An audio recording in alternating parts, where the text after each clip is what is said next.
Alors, bonsoir tout le monde. Good evening, everyone. Welcome to this meeting of the Standing Committee on Strategies and Public Policies on today, June 17. We're a little late because we had a technical problem earlier on, but we'll start up again very quickly. And this evening, we welcome amongst us Charles-Éric, who is going to briefly introduce the topics we're going to be hearing about this evening, and then we will be moving on to the specialist who is giving us an overview, a follow-up of what was presented to us several months ago. Yes, in fact, this is for tonight's presentation for the new Dieppe housing strategy. That is a follow-up and the result of the housing needs study that was presented to you last October.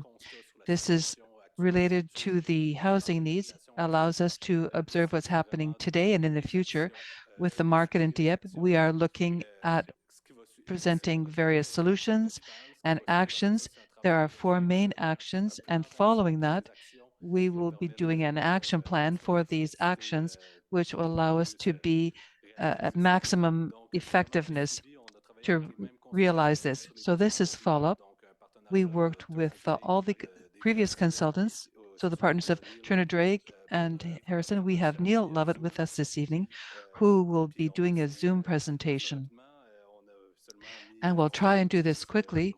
We only provided 10 minutes, even if this is a major topic. Unfortunately, we'll be able to take council members' questions afterwards. We're flexible. So I'll give the floor to Neil. Hello, thank you. Pleasure to be back. Right. All yours. Okay. Well, sorry, Charles-Éric, are the slides up? They are, yes. They are, yes. I'm looking at my own face on the feed from Chambers there. Oh, there we go. Okay, perfect. All right. Well, again, thank you for having me. Very excited to talk about the housing strategy. And je suis désolé, mais mon français est mal. So sadly, my French isn't very strong. Unfortunately, but bear with me, and I'll get through this. And I'm happy to have discussion and questions afterwards. So I'm sure Charles-Éric gave a fairly good, if brief, overview of the project. Next slide, if you don't mind. Yeah. But the gist is that in the fall of last year, the same consulting team behind this strategy completed a housing needs assessment for the city of Dieppe. Housing needs assessment is basically a big document that just tells you what all your problems are. It doesn't really tell you what your solutions are. But some of the problems sort of at a high level that were discussed in that analysis were just a general lack of housing supply, just writ large, growth in population and demand for housing exceeding the growth in the housing inventory over the last number of years and forecasted to continue, at least according to the status quo trends at that time. Ownership affordability for housing had been significantly reduced really just through the pandemic itself, whereas affordability for renters had been in decline for a number of years prior to the pandemic, but then of course through that event as well degraded even quicker or more quickly, I guess you could say. So on sort of all tenures, all types of housing, significant decrease in affordability in general, and both a need for more market rate housing supply, but also especially a growing need for non-market housing options for those people whose incomes have not been keeping up with housing costs, not been keeping up with costs of living, and in this new paradigm going forward, a real difficulty for market rate housing to meet those needs. And so a non-market option is required, but unfortunately there's a existing lack of non-market housing inventory in Dieppe, as well as a very small non-market housing sector. So one that's really not growing, not positioned well to add to that stock to respond to this need. And we've done a lot of this work across Atlantic Canada and further afield. A somewhat unique thing we found in Dieppe was in the community perceptions around housing. And not that Dieppe was completely unique in this regard, but more than we typically see, there was a real split in the responses that we were getting from our survey in that project in terms of awareness and understanding of the scale and the severity of housing issues. There was a lot of responses that we typically see of people very concerned, discussing the hardship that housing costs are creating in their lives. But more than we've seen in other places, there was a lot of response from people who really didn't acknowledge much of a housing issue, or maybe they, noted that they're worried about housing costs, and then they would go on to sort of explain their other priorities that they didn't want to sacrifice necessarily in terms of addressing housing issues. So there seemed to be, more than we've seen in most communities, a split between those that are affected and those that aren't. And that may be just because of how recent some of these trends have been in Dieppe. Our larger communities and elsewhere in the country, this has been a struggle for a longer period of time. Next slide, please. Yeah. So as I said, the needs assessment tells you what all your problems are, doesn't really tell you how to solve them. And that's the idea of where a strategy comes in. It's how do you respond to these issues that have been identified in the community.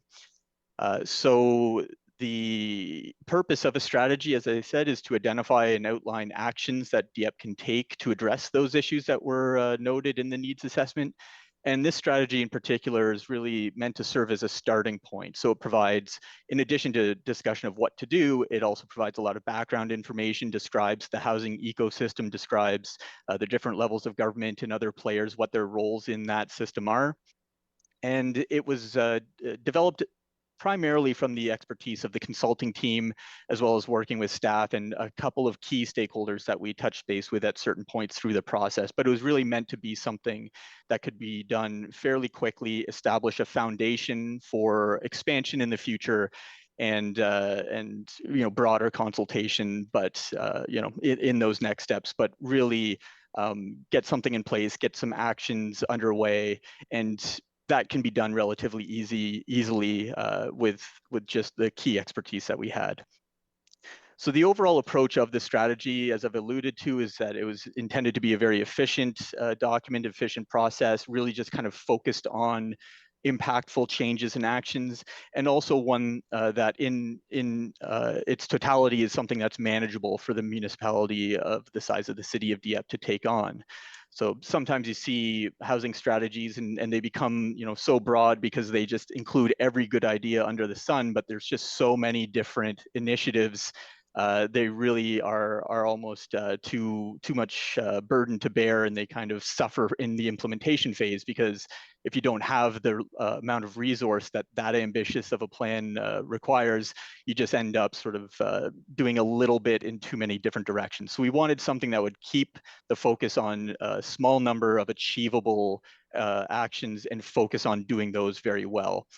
And accordingly, it really outlines a primarily supporting role for the municipality rather than a leading role. We're not expecting the city of Dieppe to solve all these problems, but it can certainly do a lot more to help others solve them. And in some cases, take more of a leading than supporting role. Next slide, please. So the overall goals for the strategy, and probably the goals for your next couple strategies after, as this is maintained and built on over time, is first and foremost creating a thriving non-market sector. So this goes to that issue of non-market housing being the lowest supplied type of housing in Dieppe, but also that which has the highest need and is the smallest sector in terms of capacity to grow. So really the non-market housing sector is a key piece of the puzzle for solving housing issues, and needs to be a focus and where the hopefully most dramatic improvements are made. Supporting that, of course, is an optimized market housing sector. So to the degree that the market rate housing industry, which builds and houses the vast majority of citizens of Dieppe, of Canadians in general, the more that they can do to solve the problem, it just shrinks the problem that remains to be solved with these harder challenges and tools that require non-market approaches. There's also an idea for Dieppe to become a meaningful partner in this process. So a lot of municipalities and I'd put Dieppe's current position in this as well. There's an intention to support. There are maybe some good, well-meaning initiatives in place, but it doesn't necessarily change the outcomes. It doesn't result in anything happening that wouldn't have already happened due to all the other factors at play. And so by focusing on that small number of actions and doing them well, the idea is that Dieppe can have a more meaningful impact than it does currently. And sort of throughout all this work, to that point about public perception, there's a hope that implementation would help build a shared and powerful community consensus around the need to act and the need to do things differently to respond to housing challenges. So with those goals in mind, some key considerations for the Dieppe context specifically is, again, just really the scale and capacity of the municipalities that goes to its supporting rather than leading role predominantly. The opportunity, obviously, for collaboration within the greater Moncton region. So Dieppe is one of 3 municipalities in a large area with a large population, and there's certainly potential to collaborate and partner with Riverview and Moncton and kind of look at shared priorities and where investments in one municipality or support for actions in one municipality can benefit the others and working together to achieve more. Dieppe has a fairly unique role in this region as a predominantly Francophone community, so there may be facets of housing issues that affect French speakers more than English speakers. Really where this came into play is most strongly is around potential student housing support for CCNB at the campus in Dieppe. And Dieppe has a very unique and exciting opportunity in Expansion Dieppe. It's somewhat of a unique organization, at least in our work on housing strategies and housing needs work, where you have an organization that is arm's length, but serves a purpose and has a much broader suite of tools and powers than the typical municipal government has when it comes to property and real estate. And so there's opportunity to explore further, certainly with Expansion Dieppe, to see what role and what unique powers it could bring to some of these actions to just make them that much more effective, that much more powerful than what other municipalities may be able to do. So that's the overview, and we'll get into the main actions here. So first of all, and there are only 4, is a review of policy and regulation. And this is really kind of a broad idea of examining and reviewing and streamlining municipal processes, policies, regulations, and practices, broadly that affect housing production. So we're looking for opportunities to enable more potential housing development in general. So more development perhaps in more locations, as well as a greater variety of housing types. Looking for opportunities to reduce development costs, accelerate approval processes or review processes, things that reduce risk in the development process. And all of those go to just generally supporting that optimized housing market sector that I mentioned, as well as making things easier for the non-market sector in addition. So logical starting point, of course, is with the municipal development plan and zoning bylaw. Going through a process to review those, talking with stakeholders, bringing in third-party expertise, as well as working with staff to kind of go through that and see where the opportunities are to make these improvements for better housing outcomes. It's not necessarily something that we're recommending as a blank check approach where it's just, go through and completely get rid of everything that's important and be solely focused on housing production numbers alone. But the reality is, and especially when it comes to planning policy, all municipal policy, all municipal decisions come with trade-offs. They reflect a balance of public priorities. And a lot of the policy that exists in Dieppe, like many Canadian cities, reflects a balance of priorities from a time before housing was as big an issue as it is today. And so there's certainly opportunities throughout Dieppe's policy structure to look and re-examine those trade-offs and decide, is there maybe a different, better compromise that better favors housing outcomes, relative to the need that we have today. And so that's really sort of the way to look at this, is re-examining those trade-offs and deciding, is there a better balance of public policy to be made here? Next slide, please. The second idea is what we're calling navigation services, but really the gist of this is that there already are a wide variety of programs that exist to fund and support affordable housing projects, and they're just really not getting used very much in Dieppe. And again, that's not necessarily surprising for a community of Dieppe size. But before we worry about adding more and reinventing the wheel, why don't we help the housing sector in Dieppe already make better use and have a greater uptake of the resources that do exist. And so the reality is that all of those resources typically exist in a fragmented patchwork of programs at the federal level, maybe at the provincial level, other non-government organizations. It's just a lot of work to understand the different program requirements, to go through the application processes, to monitor and maintain compliance with those programs if you're approved. And that serves as a barrier to entry. It serves as a barrier to entry, certainly for the non-market sector, because they're already small and under-resourced. And so it's just another added layer of friction and burden for that sector to take on themselves. And for the market rate sector, it's really just an unnecessary difficulty. There's already economically feasible development to be done at current market prices. And so what's the benefit of going through these programs, especially in recent years where maybe they haven't kept up with trends in construction costs and things like that? And so Dieppe can potentially help bridge that gap between any housing market player by taking on as much of the burden as possible of that application and coordination process, understanding these resources and programs very intimately, working very directly and actively with players in the housing sector, and trying to essentially be their advocate and be a support service that helps them make it as easy as possible to access as much existing program support as possible. And then as that goes on, hopefully the staff expertise, you build a network, you build credibility within the sector, and then you can start to advocate and push those projects to take advantage of programs they might not have otherwise in the first place, rather than just helping them when they come to you after the fact. So it's something that's long-term, something that would be built over time and have an increasing impact over time. Next slide, please. The third is to take a look at Dieppe's existing incentive program. So there's a grant that's been in place for about a year now at this point. It was put in place rather quickly, just sort of even before the needs assessment was completed, under the recognition that there are housing challenges, and so Dieppe should do something to help support affordable projects that come forward.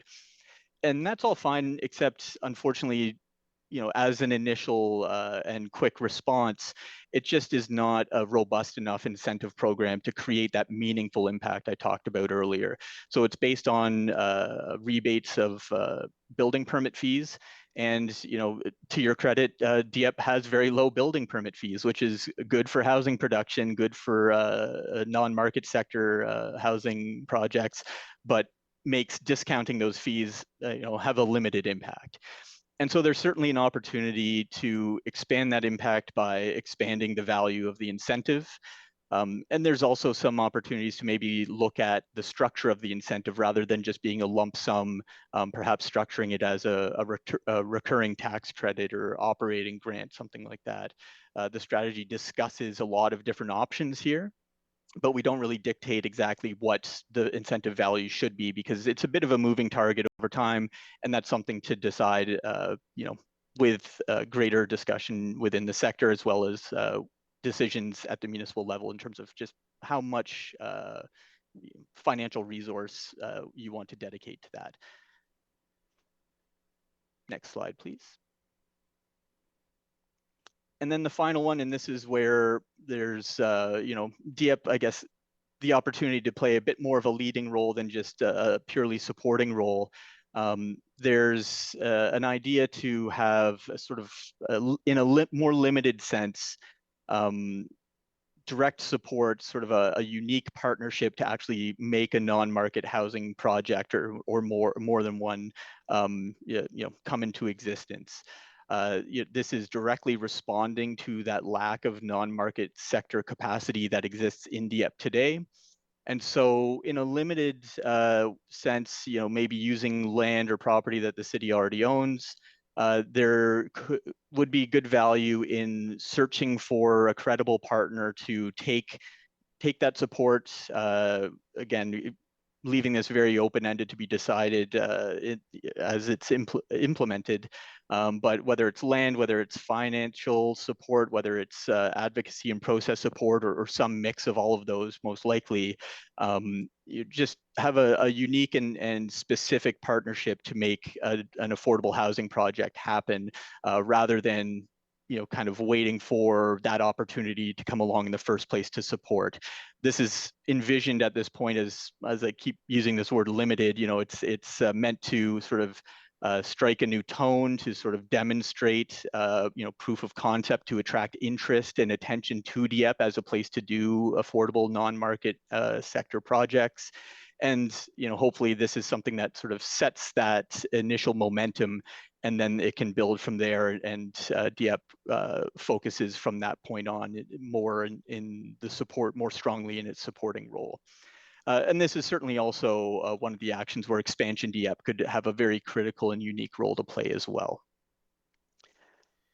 So next slide, please. That takes care of sort of the 4 principal actions under the strategy. And there's a number of other sort of smaller supporting activities that the document lays out.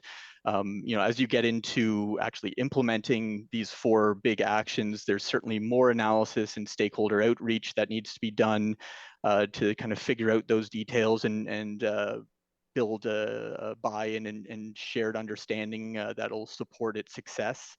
There's, as I alluded to earlier, some supporting activities around exploring collaborative opportunities with the other municipalities in the Greater Moncton region, addressing the community perception split.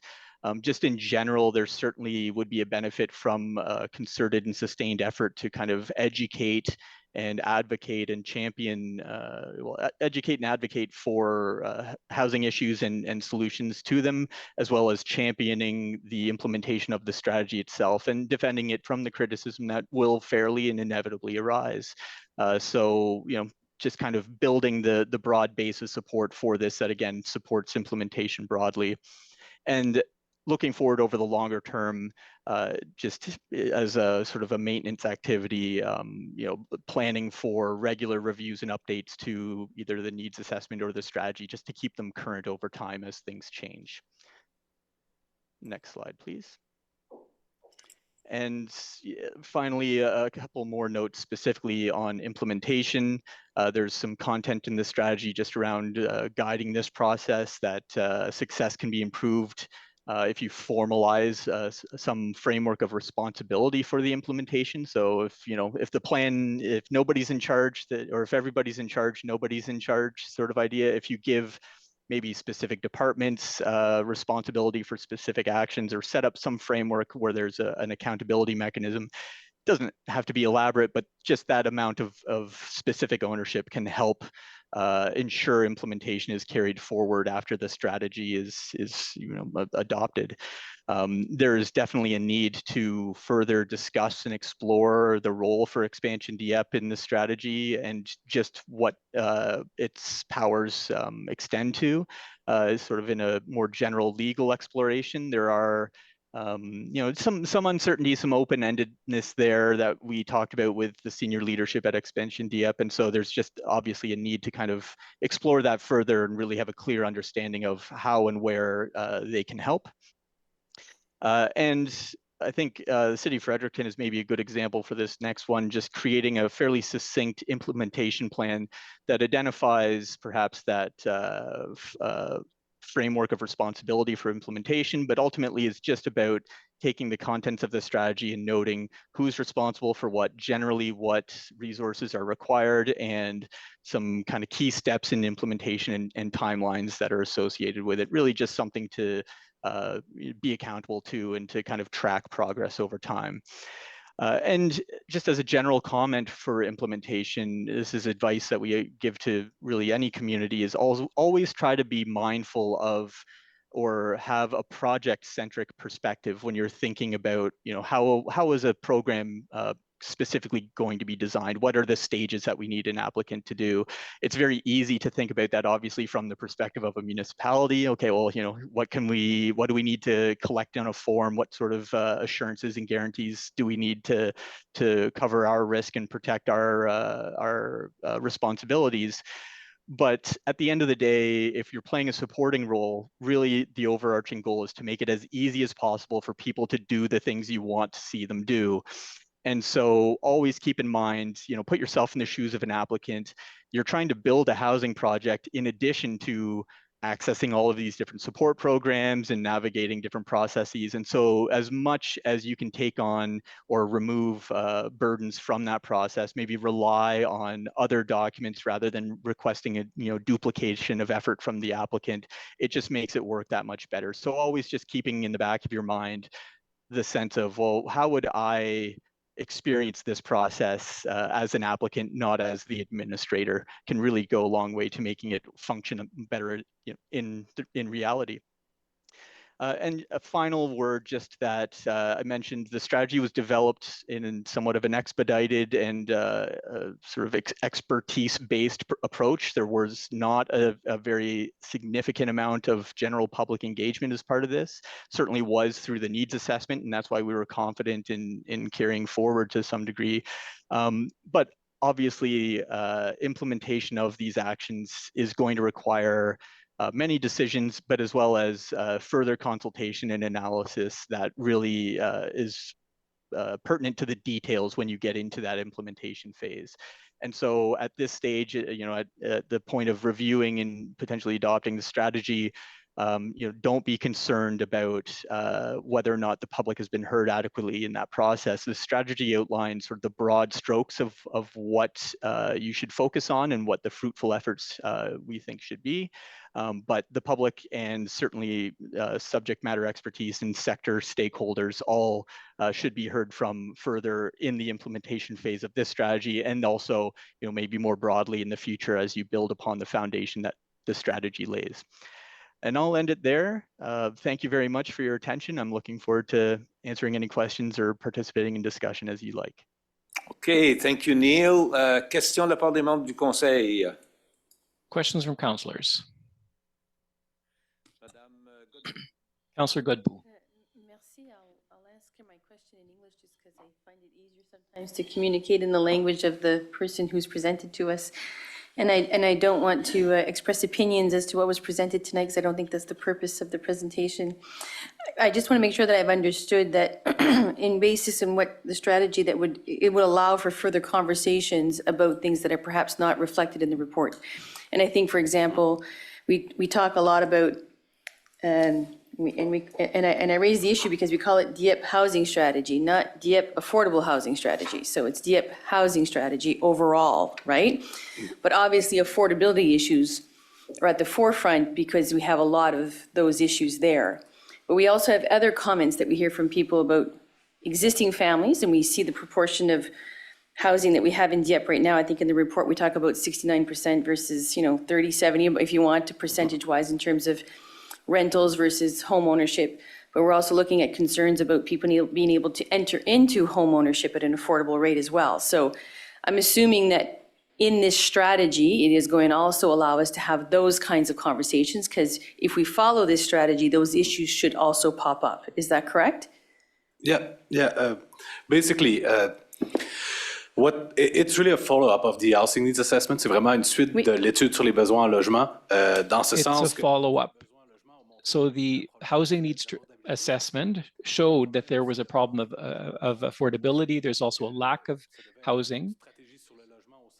So affordability is one of our main objectives of this exercise. And so any actions that we take will have to have a positive impact on affordability. Now, after that, are we talking about housing affordability? Or, I mean, if we lower the cost of housing, this should help with all the housing questions. Okay, but this is still a housing strategy in general. We need housing, you know, and the presenter talked about this. There's a trade-off that has to be done. So I want to make sure that when we do further develop that strategy, we'll have to talk about what those trade-offs are, and that we'll be having a deeper discussion on these topics. Yes, and as was mentioned, you know, we've had the broad actions. We have 4 actions, if you will. So we'll have to evaluate all the trade-offs now. No decisions have been made in terms of reviewing our policies and our incentive program. These are kind of ideas and suggestions. There will be consultation, and those things will come with the implementation of these actions. All right, thank you. Thank you. Anyone else? All right. Oh, if I could just add something very quickly. So this was just a presentation of the strategy. The strategy will come back to you in July for adoption. So in the meantime, if you have questions, you can send them to us, and we'll get your answers. All right, thank you very much. All right, that doesn't lead to any other questions. All right, let's keep on then. Item number 2. A presentation on youth needs study. Ms. Chantal Lausier, please. She will be presenting this topic for us. Hello and welcome. Well, thank you for having me this evening. I'm going to be, you know, I've got about 300 pages of documents, but I'm just going to be presenting an overview. I have about 5 or 6 minutes. So we'll be looking at all that. So I'm Chantal Lausier. I have a sociopolitical policy and analytical company, and we're located in Dieppe. This weekend I was asked if I was from Dieppe, France, so I just want to point that out, that I'm from Dieppe, New-Brunswick. That person was convinced that I was from Quebec, and I said, well, the person told me I could be from La Mecque too. That could have been worse. All right, let's keep on. Yes. All right, so to assess the needs of youth, we were looking at 12 to 18-year-olds. So we started with the schools. That's where young people are all day. So we contacted 6 schools where potentially these youth go. So the schools in Dieppe, the Anglophone and Francophone. So, and 3 schools agreed to have me in classes, to let me into their classes to make presentations. So I made 38 presentations. I met with about 900 young people. 1,000 young people responded to my questionnaire online. It was a very static questionnaire. 158 parents also responded to this survey. And so we wanted to compare what the parents thought with what the young people were thinking. And at least some of the adults who responded were parents of these youth that I talked to. We also conducted individual interviews and discussion groups as well. So we met with a certain number of women to talk about what their needs were. We had 2 focus groups as well with 14 to 17-year-olds. And so I had about 23 participants. We had 5 individual interviews with parents, and 425 students were met through 19 focus groups in schools at the Carrefour de l'Acadie and Mathieu Martin in March 2024. And then I was wondering why I was tired at the end of this study. So here's what we heard. In terms of services and assistant needs, what we heard is that, and I just want to point out that in the survey, we provided a list. So We asked people what the services that they needed, what were their what activities they needed, and what leisure or pastimes that they needed. And so they had to check one of the options. So I have one of these, I'm not interested in this, or I don't know. So there were a number of responses. So what came out the most, and this is what young people would like to have, is first of all, a place to do projects, to hang out outside school. Second, free programs so that they can meet with people with similar interests. Third, easy advice to be fit and to eat well. 4, advice to get engaged in the community. So we have future leaders, future elected officials.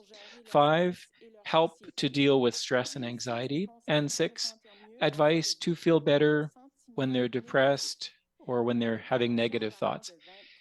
And the proportions varied from 23 to 46%. A number of youth said they already had access to online services. They had people that they could talk to. They had assistance with their homework. They did have places where they could go and discuss, but sometimes it was at the mall. So that might not be the best place. So I was asked to ask you to build more shopping malls. So that's sort of the thing that the kind of place that they want. They want solutions to improve their self-esteem, help to, so that was things that they had already. We also asked the same questions to parents. And when we asked this question to parents, the parents, when we asked them what they think their youth needed, to the same responses,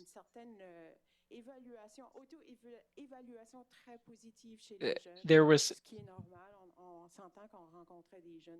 so, and keep in mind that we were meeting with young people from 12 to 17 years old. All right, so in terms of location, and this was interesting, we asked them, okay, so you want a place a place outside of school to do activities. And during the focus groups, we asked them, what exactly would that look like? What would a place like this look like? So they told me, well, first of all, we want several places in Dieppe. We don't all have the same interests. And another thing that was interesting is that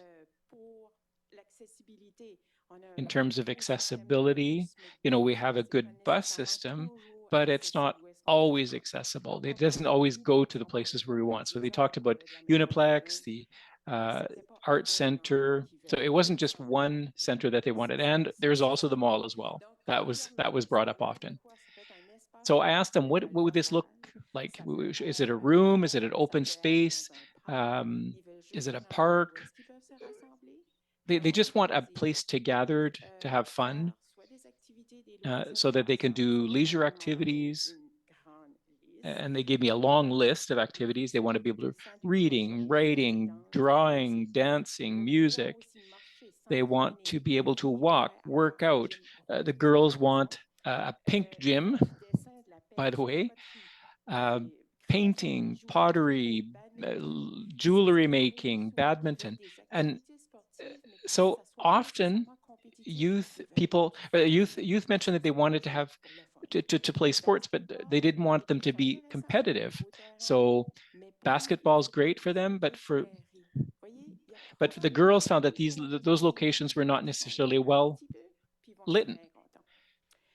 So sometimes it's just a question of making minor changes to what we have already. So young people wanted to learn about new sports, learn about karaoke, volleyball, badminton, running. They wanted to play basketball, pool, participate in, and sometimes theme games as well. And so more of the details are in the report, and so you can read about what these kind of places where they want to gather are, and it's quite spectacular. And it's very detailed as well. And so that might give you an ideas about how to create, about future locations.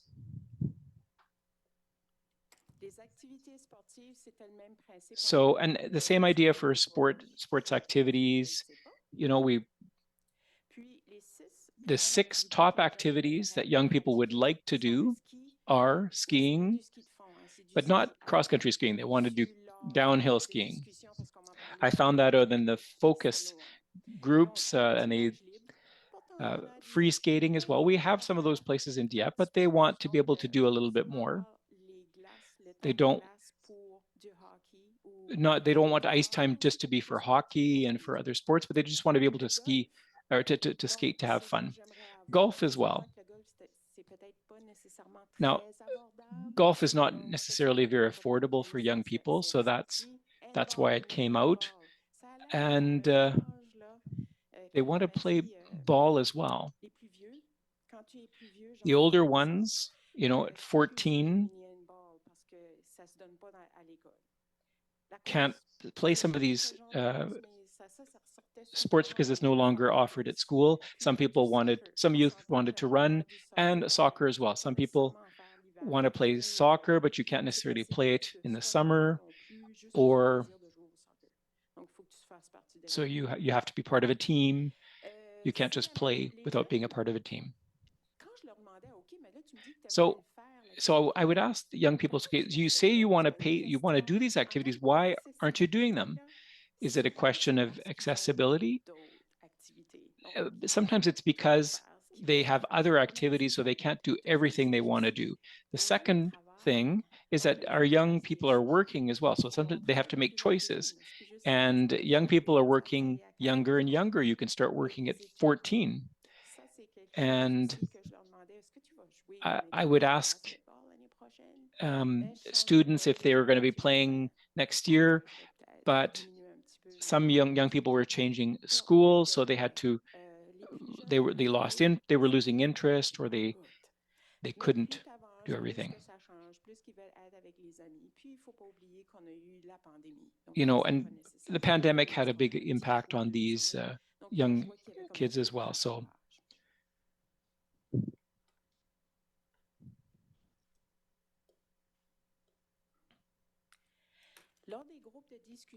now, in the focus groups, I also asked these young people, okay, so you say that you would like to do this activity, but if I asked you, what would be your dream activity? So, and tomorrow you can do it, and I give you the money, or I allow you to do it. What would you really like to do as an activity? Soccer, volleyball, hockey, basketball, dancing, downhill skiing, snowboarding, going to the gym, swimming, horseback riding, and fencing. Youth that wanted to do these sports said they couldn't do them because they didn't have time. Sometimes there were cultural aspects. So some sports,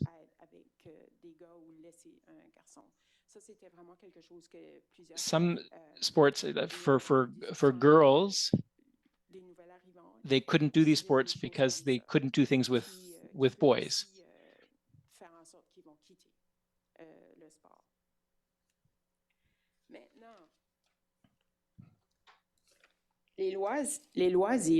Now, hobbies and pastimes now.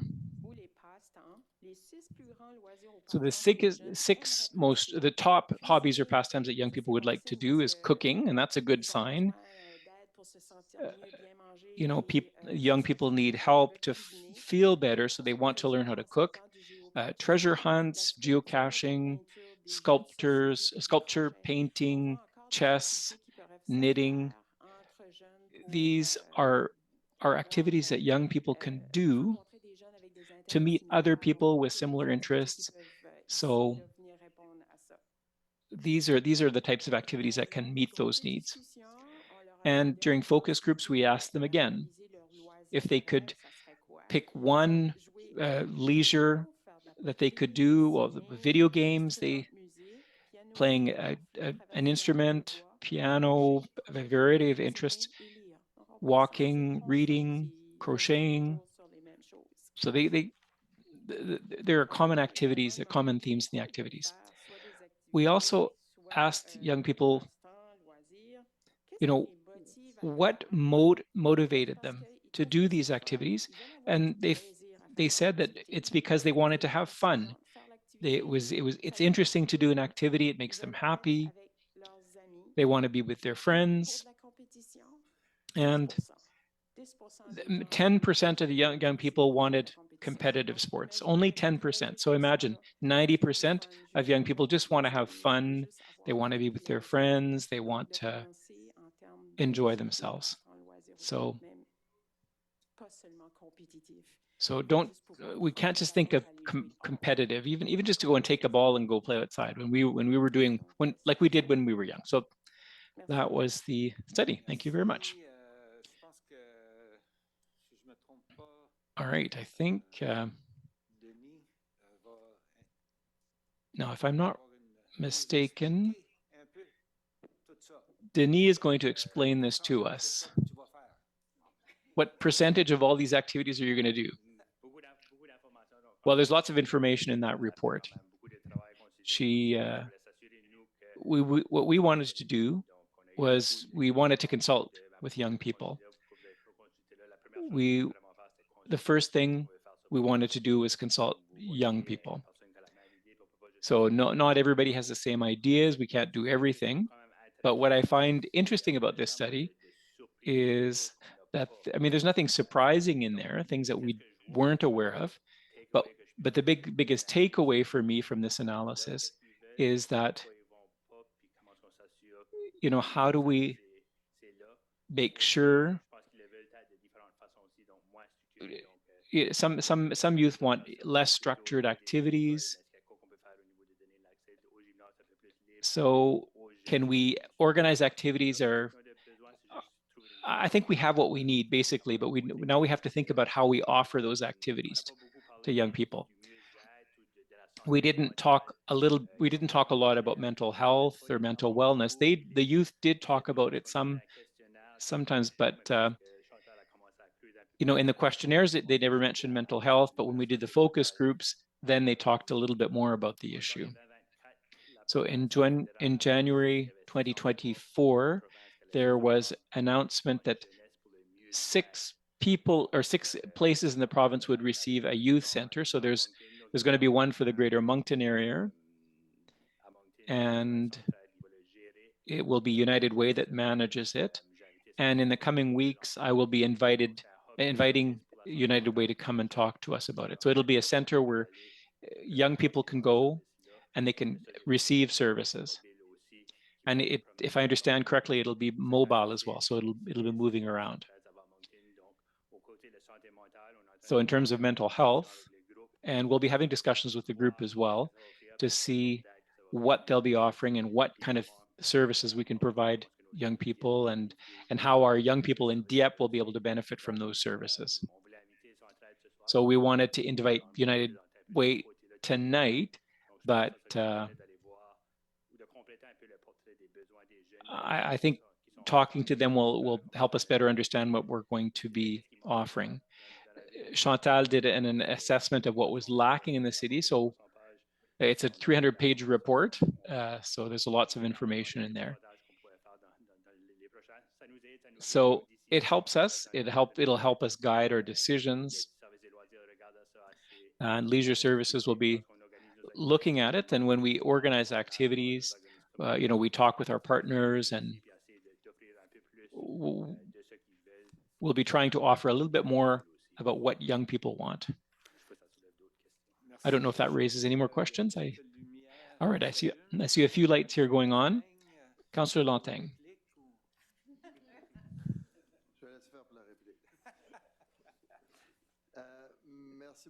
So thank you for your presentation. It was very interesting. And like Denis said, there's not a lot of surprises in what you said, but there is one thing.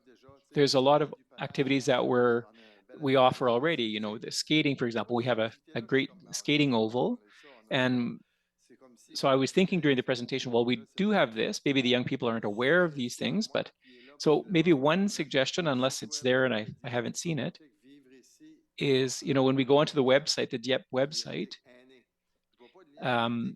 there's no link to about youth activities in the website. So maybe if there was a place where, if you go to the website and it just said youth, if they clicked on that, it would give you all the information on what was available, where the fields are, the activity takes place, a telephone number, an email address. So,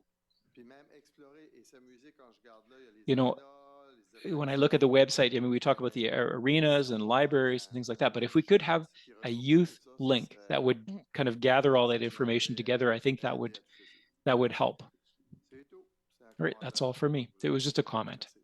Thank you. Thank you. Well, we asked young people how they wanted to be contacted, and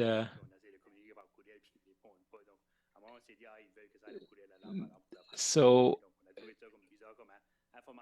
the youth indicated that they wanted us to contact them via email, but then sometimes they don't answer our emails. So social media, so we did ask the question, and that's something that we'll be looking at. How do we better communicate with young people? And so the website could be an option, but we're looking at other options. All right, Councillor Jeannet. Thank you, Your Worship. Thank you very much for the presentation. It was really interesting. I have a teen at the home. She's 14 years old. And so, it makes you think. If you organize things, sometimes it's not cool enough. But if you go to an activity that one of their friends has organized, oh, let's go to the beach. Well, then everybody gets interested. So I would think giving them their independence, that's a priority. So, and to add to what Councillor Lanteng said, we should maybe put the information on the platforms that they currently use. Maybe not the city website, but maybe is there a way that we can go on the platforms or an application that they use? What would be better to meet the needs of young people? The first thing they say when they mention the email, I asked them the question, they didn't read it. They wanted to get rid of us. So they're funny. And they say, well, their parents are going to have it, but they'll look at it. So it's really through the school. Often we're told, how do we communicate with you? Well, go through the school. We spend our day here, and every morning they have an announcement time. So put your announcements through on the high school intercom or use the school social media, and we'll know what's happening. So really, we have to go and find them where they live. And the things for the internet, we saw this as well with regard to suggestions about putting forward one section for young people. But at school, if that's where you're going to get them, even on their chat line at the school, at the high school. So get organized with your friends and we'll get you at school, right, at the school. Thank you. Thank you, Councillor Godbout. Thank you. I also have teenagers at home. And I want to also say that going through the school is one way of doing it. The other thing I noticed, and I see young people up to the age of 25. I'm seeing youth, youth goes up to 25 years of age. So I have young people at my home. But, it's everything what's going on this evening? It's not 2 weeks later. And they forget that 2 weeks ago they had put something in their calendar. So they do whatever's happening that night. And they are not only doing what's happening tonight, but this option to what's happening tonight in Dieppe. And that's a way, and I see them using to change their plans or decide where they're going. Well, I have 2 or 3 friends. I know I'm going out with these 2 or 3 friends, so where are we going? So this idea of having this flexibility of knowing what's happening that evening. So their calendars are full, but only filled in at the last minute. So that's a way of engaging them, and maybe the way they want to be engaged. The other thing, and I saw it lately, maybe I saw it at the campus at the university more, is that where young people create their jobs by creating an activity community, and they identify 5 to 10 participants in the activity that they do throughout the semester, and it's a student job for them. So these are young people who do activities for other young people. I think this also has a value that we could offer our young people here, because we have young leaders. As we have seen in your answers, we can give them the experience, the work experience, to create activities that they're interested in having, not just giving them the time to do it. So I think you're right, Denis, that what is the right structure to offer them, and be creative, the things that they can do for themselves. And they need, it's easy to say but difficult to do.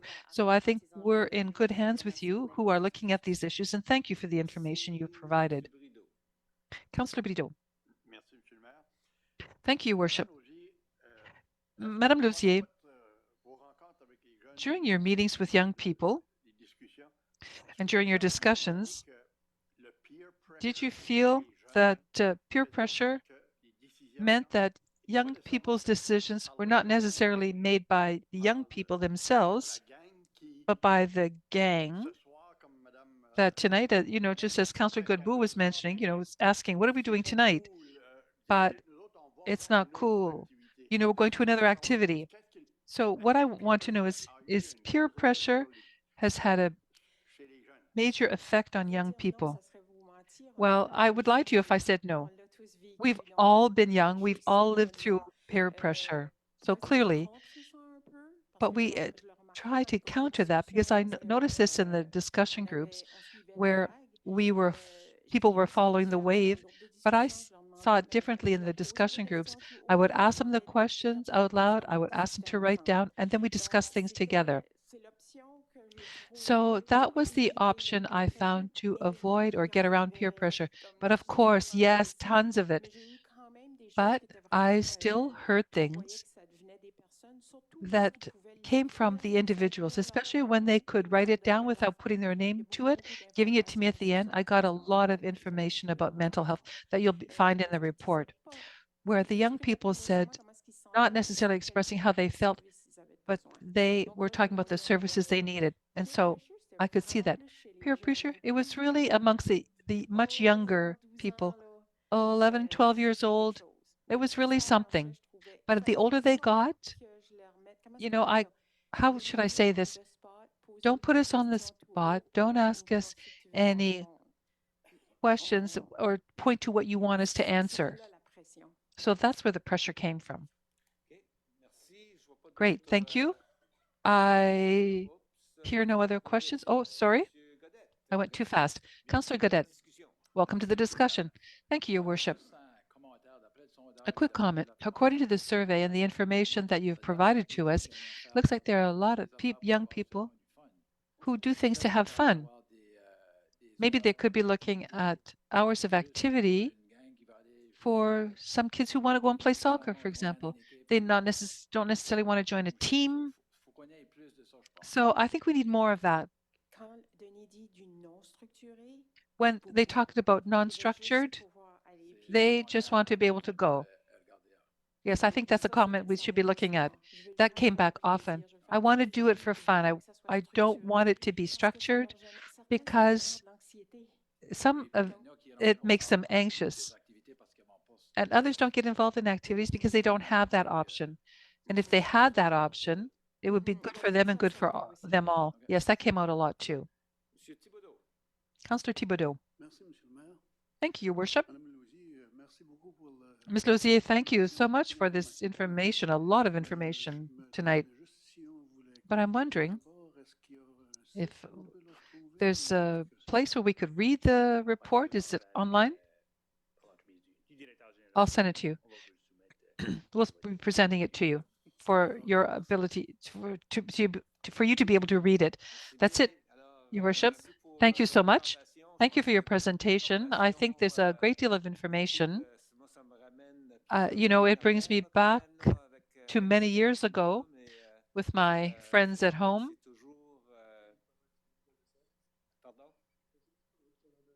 I'm sorry?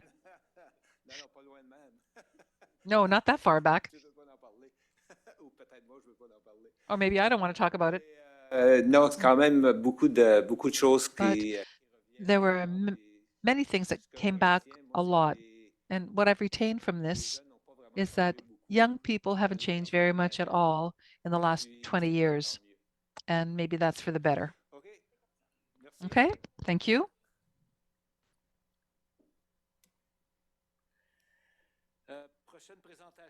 The next presentation is from our Ranget friends. Oh, basketball first. Oh, pardon me. I skipped right over it.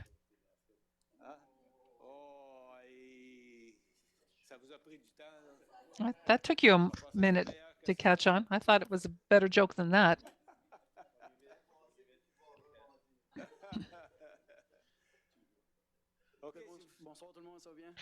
Good evening. Hope you're all well. Yes. First of all, on behalf of the members and executive of Basketball Dieppe, thank you for welcoming us here so we can tell you about our association, your association here in Dieppe. And before I go to the slides, I want to tell you a little bit about the history of Basketball Dieppe. I'm responsible for sports at Mathieu Martin School. And over the course of many years, I saw that there was a reduction in numbers when I was trying to make up basketball teams. There were fewer young people who were getting involved. And, you know, when the Jeux de l'Acadie withdrew that from their games, it meant that fewer people were involved.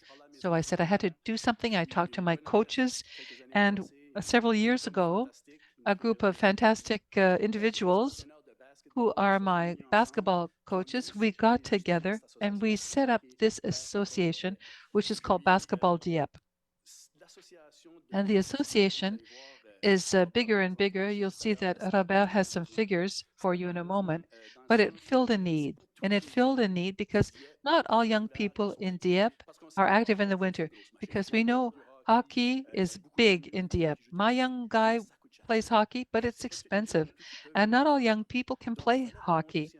So we also need to meet a need expressed by young people. Basketball doesn't cost very much.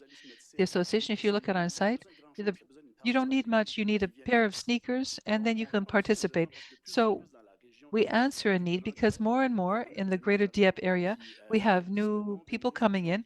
And with the number of new people coming in, you'll see with the popularity of this sport that it's answering a need. And it allows people to be active through the winter, not just to play hockey, but to be active with your friends that you go to school with, and you can play a sport together.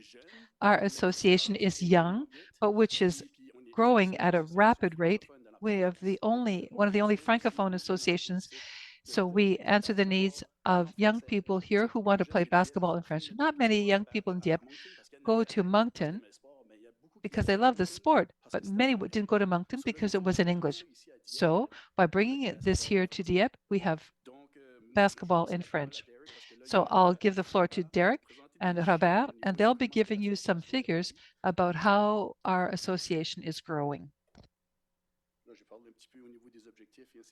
So I talked about the objectives and the vision. As you can see, the association has grown. We answer the needs of young people, but you'll see how our association has grown over the past years. Good evening, Your Worship. I'm very pleased to see you in a different context this evening. It's fun and it's something that I hold dear to my heart. As Luc was saying a moment ago, the basketball club has been around now for only a few short years, and we have grown a lot. I was initially a soccer guy and basketball was new to me, but because my young guy is interested, this is how I became involved. So we won't go into detail in the figures because I don't want to take too much time. What we can tell you is, as you see in this slide, we began with 120 registrations, a couple of categories. Today, that was in 2021, 2022. Oh, next slide, please.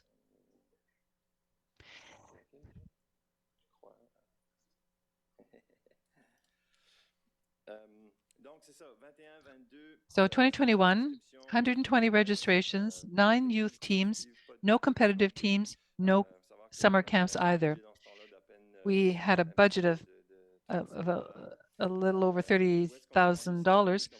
This year, as you can see, there are 300 registrations, 13 youth teams, 4 competitive teams, 4 adult teams, 2 seasons, and 2 summer camps.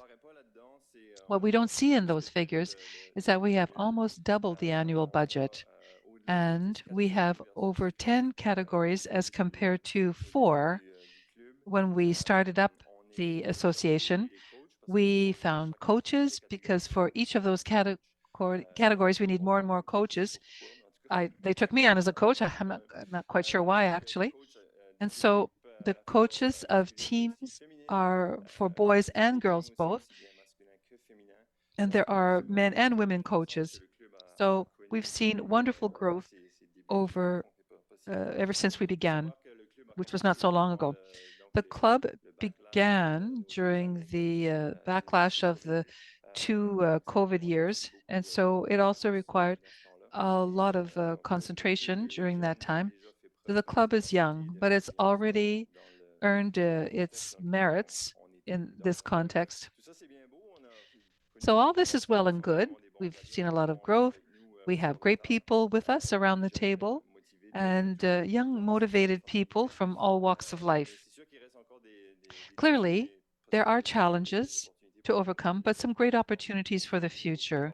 So, and I'll let Derek tell you a little bit about them. Good evening, everyone. I'm Derek Foulin. I'm president of Basketball Dieppe. We met with Luc and we decided we wanted to offer our young people an opportunity to play basketball in French. I've coached basketball at Mathieu Martin for the past 6 years. I played basketball at the University of Moncton for the little time that the Blue Eagles had a basketball team. I was raised in Caracat. I've always been involved in basketball, never played hockey, and I found it unfortunate that young people in Dieppe didn't have an opportunity to play a very popular sport in Canada, the 3rd most popular sport in Canada and the 2nd highest sport popular with people in Canada. And so there wasn't an opportunity for young people. I thought it was deplorable. So when Luc approached me, I jumped on the opportunity to get involved. And we really had some challenges to overcome. The biggest one was access to gymnasium and access to infrastructure. As you can see, we have 22 hours of gym available per week. We really need 36 hours per week. And as a result of that, we have make some choices. So we have to divide our practices into 2. We work with the hours that are available to us, and we even turn down young people. And with regard to the culture, not everyone is like me that was passionate about basketball and refused to play hockey. You know, my father twisted my arm and I said, no, I'm not playing hockey. I don't know if you know other Foulems, but, you know, we're kind of hard-headed. Anyway, I was always involved, but it's not everyone in the Acadian Francophone community who's comfortable with basketball. So sometimes we had difficulty in recruiting coaches. Not everyone is like Robert, who, without knowing anything about the sport, said, look, if you need help, I'll come and help too. And the adult league that we set up is a way to address the whole coaching challenge. And the other difficulty that we have is participation of young girls. We have many more boys who play basketball than girls who play basketball. But I'm starting to believe that this is going to change because the Canadian Olympic team, the women's team, has a chance to win a medal. We're seeing the popularity of the WNBA. We see it rising as a professional popular sport. So I think that the participation of young girls is going to increase, but unfortunately, we have difficulty in finding room. That's part of the challenges that we have. It's not under our control, it's not under your control, but we have to deal with the infrastructure that's available to us. It's a challenge to find what we need. We had many situations where we lost access to a gym this year, and we had to offer activities in Moncton rather than keeping them in Dieppe.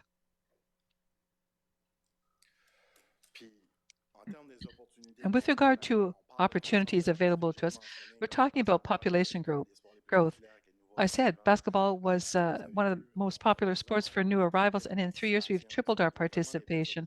So we see great opportunities. Our competitive teams are on the rise, and we talk about competitive teams. We talk about tournaments. We would like to have more tournaments, which would bring teams in from elsewhere, parents who come with their young people who spend money in our hotels and restaurants. And so it's a great opportunity for economic development in the city. I also mentioned the popularity of the sport. And let's talk about events like Atlantic Slam, which happens in Moncton. We had a great partnership with them last year where young people from Basketball Dieppe, we were teamed with another team. It was a great activity for young people. Est-ce que vous avez des questions? Do you have any questions for us? Question de la part des membres du conseil. Questions by members of council? Merci, conseillère Thank you. Genet. Councillor Genet. Thank you, Your Worship. I just want to congratulate you for the work you've done with Basketball Dieppe. I don't know. My child sees a difference, and we've felt that this young person was more and more a part of your group. You know, that this young person is at Mathieu Martin, is hoping to be on the team one day. So maybe you've grown a passion in this young person for basketball. So thank you. Merci. Thank you. Personne d'autre? Anyone else? Moi, je veux juste, I simply want to même say, si j'ai pas entendu toute votre présentation, moi, je suis un even, gros fan de basketball. you know, I'm a J'ai joué au big basketball fan. tout- I tout- played à travers basketball l'école, puis au throughout cégep, puis, school in Cégep. c'est pour moi un des And for meilleurs me, sports it's one of the d'équipe greatest team sports pas mal that proche du exists. hockey, là, mais, We're pretty close to c'est hockey, ça, but puis, quand même, clearly d'accès pour, to have access, après, c'est un sport idéal. it's an ideal sport, Ça remplit bien nos and gymnases dans it les écoles. fills the gyms in our C'est schools. un beau sport d'équipe. It's a great team sport, and I'm very pleased to see Basket reprend that un peu de basketball l'importance is que starting ça to passait du passé, gain parce que j'ai what it had in the joué au past. basket à You know, Mathieu because I have a Martin daughter who played basketball at Mathieu Martin many years ago now. mais plusieurs années passées, You know, répéter. many, many years ago. Mais, I c'est un should beau sport d'équipe, explain, puis, but it's a great team je vous sport. remercie pour le travail que vous faites. And so I Puis, thank you on for the entend work that souvent you're ça dans doing. les corridors, We often talk about it in the hallways of puis on our a des city mises à hall, jour. Alors, and merci we get pour, updates. ça. So thank you for all of J'espère your que mes work. commentaires ont pas trop I hope that my comments have not personne d'autre. prevented anyone from asking questions. Monsieur le Président, pour l'accès aux écoles. With regard to access to schools, we have a presentation this evening from the service with regard to more potential and of a policy about access to schools in our community. So we'll be in discussion with recreation services, and there will be opportunities for our group, community groups and youth groups. So I just wanted to add that by way of comment. Thank you very much for your presentation, and good luck. Have a great season. Merci beaucoup. Merci pour l'invitation. Thank you. Thank you for the invitation.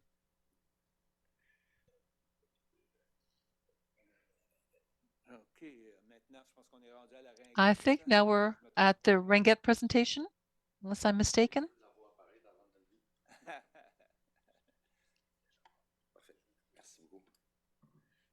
Thanks very much. Welcome, Jean-François. Good evening. All well? Dangerously well, yes. Thank you for welcoming me here, Your Worship and councillors. I'm trying to think what's happened since the last time, and I think you had all dividers between you the last time I was here. So it's great. It's a little more open.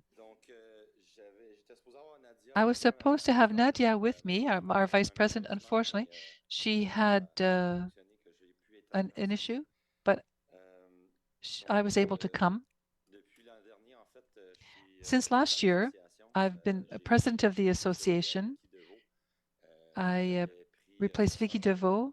She had organize the major Ranget Championship we had this year in Dieppe. So I took a position with the association. So I have a quick slide about this, but I think you've had a complete presentation on the championship, so I'll do that quickly. Even if you've seen this in past years, I have given you a slide about our origins and the mission, because this year, in fact, it will be the 35th year of our association. So we're starting to take on some age, and we're going to be refreshing our website for the association in order to provide more information to our members and to our volunteers. And at the same time, we'll have an opportunity to add to what Mr. Popino had done for the association when it began in 1990. We had an opportunity to meet him. I shook his hand during the Canadian Championship, and it was very special to learn about what he had done for the association in the past. So I simply wanted to add that.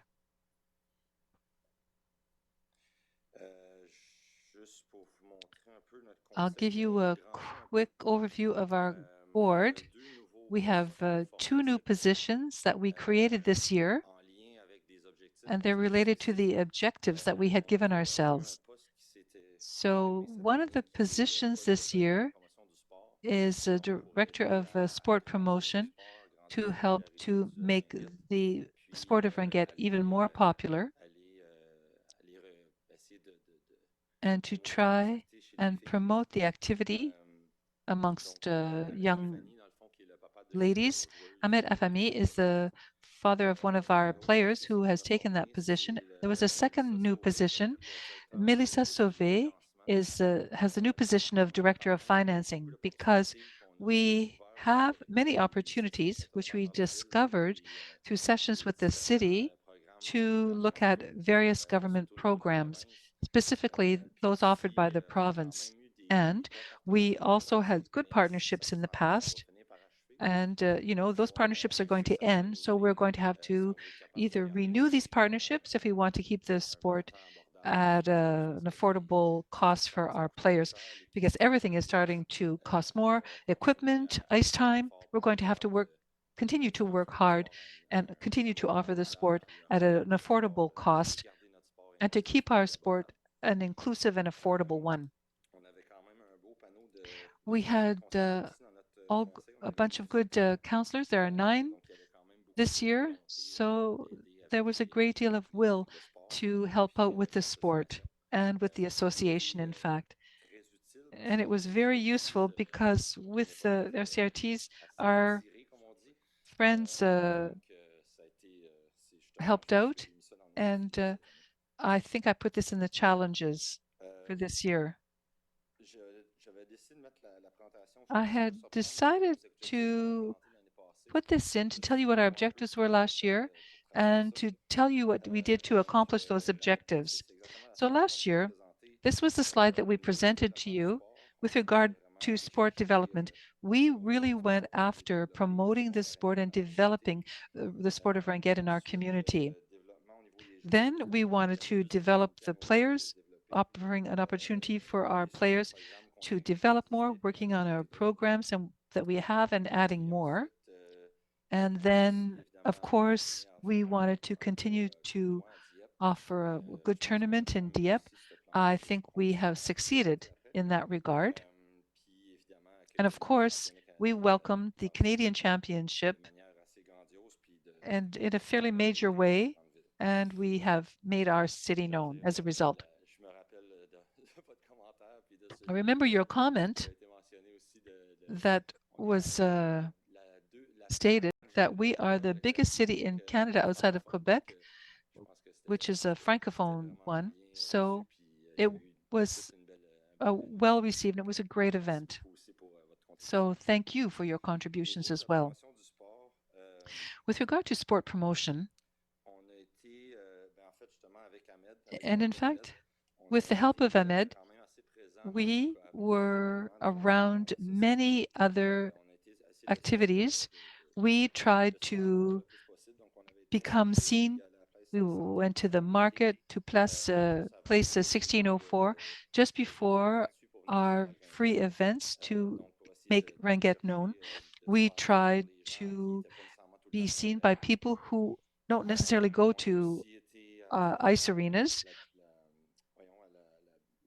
We also went to the IGA. We had a good evening or two to once again be seen and invite people to come and see us. We also participated in the Christmas parade. I think it was our second year of having a float in the parade. We maybe made it too big this year. The float was huge, and it was a challenge really to be able to decorate it. We had to go to the industrial park in Moncton to decorate the float. So maybe we'll downsize that attempt next year to be in the Christmas parade. Also this year, last year we went to the schools, to the gym classes to introduce students to Ringuette. This year, we went to daycare centers. So we visited 6 daycare centers and we did a quick introduction to Ringuette to show them what Ringuette was. There were many new arrivals in some of the daycare centers that we went to see. And so these young people that we saw in our daycares, we saw them come to our events. They had already registered, so it was good. It was a good thing to do. We talked about investing to come and try Ringuette. We invested in an hour's time of ice time. We show young people what the sport is, and we loan them the equipment to see what they can do when they come and see, and we play some music because clearly our first goal, if you notice on the mission, was to create a fun atmosphere so they can go and have some fun. So for young people, I think that there are many young people who are only looking to have fun and to move. And so this is basically the purpose of these events. So we had done one in August and another one in September at the beginning of the season, just before the registrations closed. And then we had another Ringuette tryout during the championship. We offered it in cooperation with other associations as well during the summer and during the year as well. So we had many opportunities offered to young people if they do the date in Dieppe. So another new thing this year. Now, I don't remember if it was 3 or 4 sessions on, it was the flexible Wednesday sessions at Le Marais School. Somebody on the board was available that there was that opportunity, so we looked into it. One of our coaches got involved, and I think it was over the noon hour.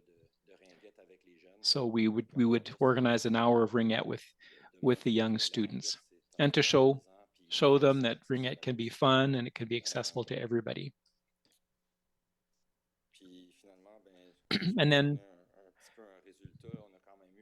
as a result, we had an increase of 20 players this year. So now these aren't the highest numbers that we've ever had, but it was still a good amount of growth. We kept up the momentum. In terms of athlete development, so we reworked our power skating program. We've been offering it for a number of years. I don't remember how long we've been offering it. I wasn't there when it started, but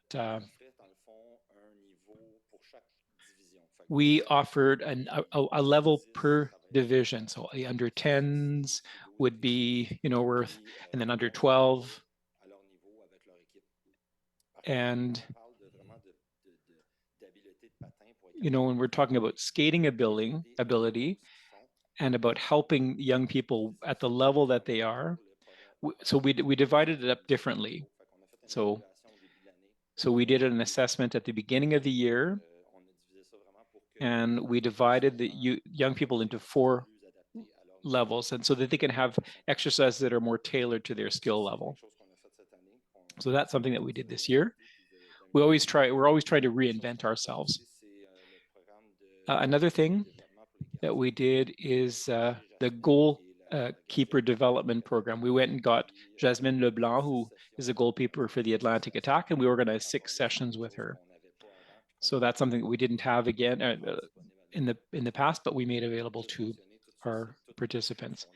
And by the way, that's all included when you sign up for Ringgit. We didn't ask for more money. We wanted to allow our participants to kind of fulfill their skills. Another thing that we've been doing in recent years is we've had really large teams. So what we did was to change the numbers for the selection of teams. So the number of players per team, and so we decided, like, on a threshold, and so we created smaller teams to increase ice time and development opportunities for our young players. And we ran into some issues. Some of our teams were too small. It was great for the young people, but it was difficult financially. We had kind of based our price on a team of 13, 14 players, but some of the teams had like 11 or 12 players. So it was a little bit more costly for us, but it was a good investment for our young players. And I had mentioned that we had contact with Kelly Snowden. She's a former player of the NRL, and we had organized practices with her with some of the teams, and she came and gave some taught in some of the gym classes as well. In terms of the tournament, again, we had 20 more teams this year. We're up to 110 maritime teams, over 1,500 athletes, and in 2020, just before COVID struck, we were at 120 teams. So we're catching up slowly but surely. But so what was something that was new this year was that we created a website to make tournament information on hotels and so forth, all the information that teams are looking for before they register, to make that information more accessible.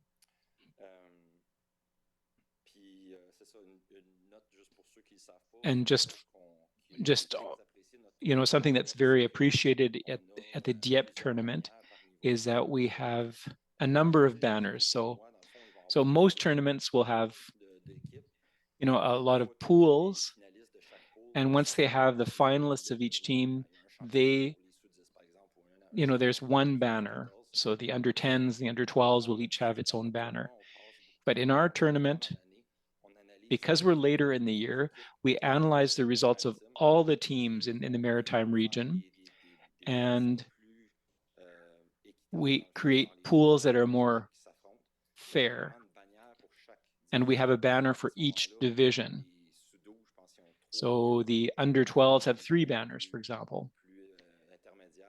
So intermediate, advanced, and beginner. So teams, come here to Dieppe and they can still play and compete, and they have chances to win. So, and it creates a lot of excitement, enthusiasm, if you will. So I think that, that's something that we're going to continue to do, because it creates a good competitive spirit. I'm just going to skip the CRCs, because I think you've had a presentation. You had a presentation on this a few weeks ago. So, but I just wanted to mention that this was a, you know, an event where we appreciate the city's contribution.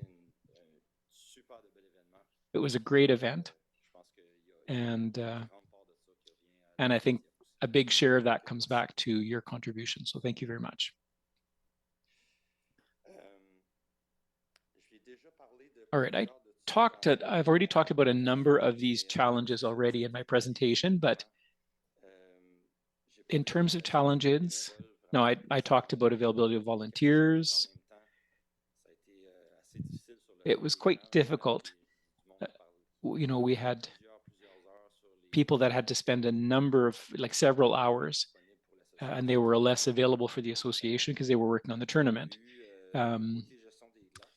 We have the ice time as a management issues. So we talked about this already. That's, I think, you know, like every other association, ice is used a lot in Dieppe.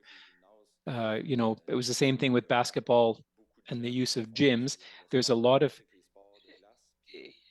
young people practice or are doing sports that require ice. So the arenas are quite busy, and it's difficult to grow because of that limit. We want to be able to continue to offer as much ice time as possible. We had 2 teams, so it was difficult to divide the ice team, and we have a lot of athletes from Dieppe that are on provincial teams as well. And so the ice team is given to provincial teams as well to allow those teams to develop.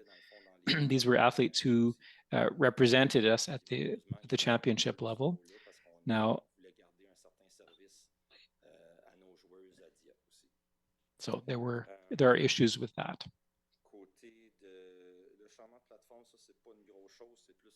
Change of platforms, that's more in an internal issue. We changed our system, and we're working with other associations in the province, and so that requires training, and we have to align our processes with the platform. Management of conflicts and complaints, and I talked, you know, with other associations, and in sports, you know, some parents take the sport very seriously, and sometimes that causes friction.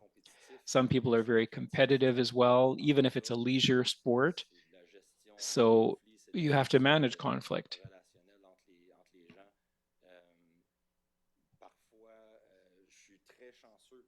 Now, I'm very fortunate in Dieppe to have my VP who's an expert in conflict management, but even despite that, we have cases where we're not necessarily able to do anything, or at least to meet the expectations of parents. So it's a challenge. It continues to be a challenge. I liked hearing from someone earlier about assistance center for youth. I think that could be very useful to our members. You know, when they encounter challenges, to be able to talk to people who are neutral and who are not necessarily on the team or a parent.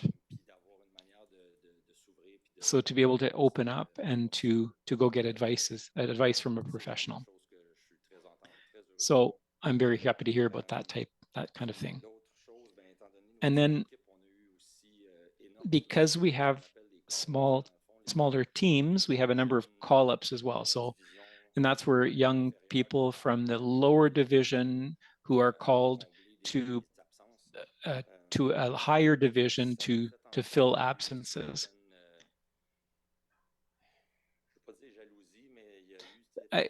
This sometimes creates a bit of jealousy, or, you know, some people are called more often than others, and that's created a special dynamic that we weren't necessarily expecting. We thought it would be a positive thing for the development of young players, but some people maybe abuse this a bit, and some young people had a lot more ice time than others did. So that's something that we've decided to work on again, and to develop a policy to better regulate that phenomena, if you will.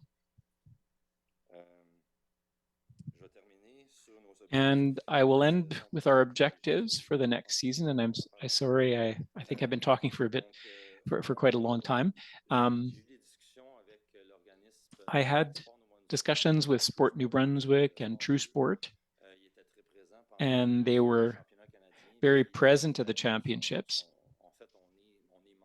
And we're a member of True Sport.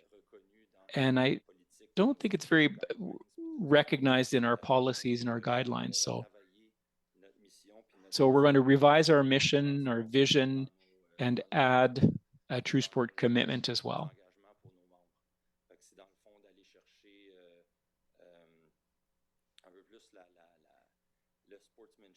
So we're going to go and look more at incorporating sportsmanship and look at how we can help young people resolve conflicts and develop their leadership skills as well.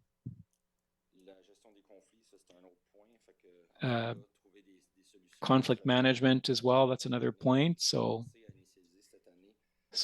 we started something this year. We wanted to have a support line, but internally, you know, we want to look and see if we can go get some external resources. So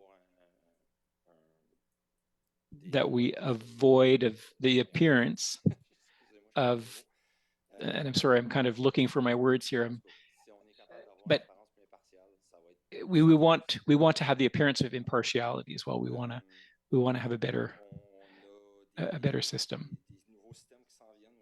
We have new systems as well for match assignment. So scored cards. We have an electronic system coming up and a system for assigning referees. So we're working with Ringette New-Brunswick on that improvement. And you know, that's what Melissa, that I was talking about, the position, Melissa's position as well. That's part of her job. We want to keep our sport affordable. So that is it for my presentation. If you have any questions, please let me know. I'm sorry I took so long. Questions from councillors? Councillor Leboutier. Thank you for the presentation. It was really good. And I can reassure you to say that, you know, I mean, we had the same challenges, but you seem to have a lot of leadership and other types of difficulties this year. But so good luck with that. I'm sure that you will find a solution. I have a question for you. You know, when I was a volunteer, and I experienced this 3 times at the championship, we had difficulties with the time clock. And I know that there were issues with some of the matches where we had to wait at least 10 minutes. Does that happen often? I haven't heard that that's been a frequent issue. I know that there were new systems that were bought during the Canadian Games.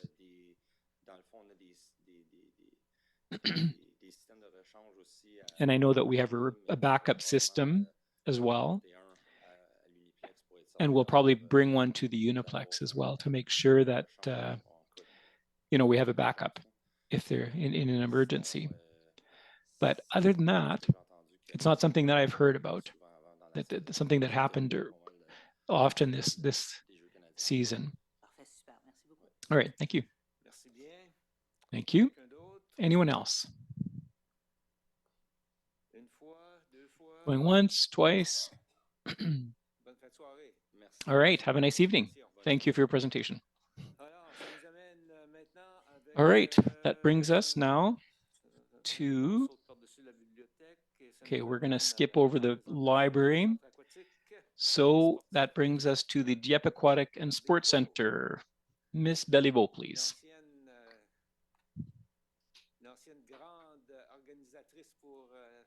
A former ringette organizer.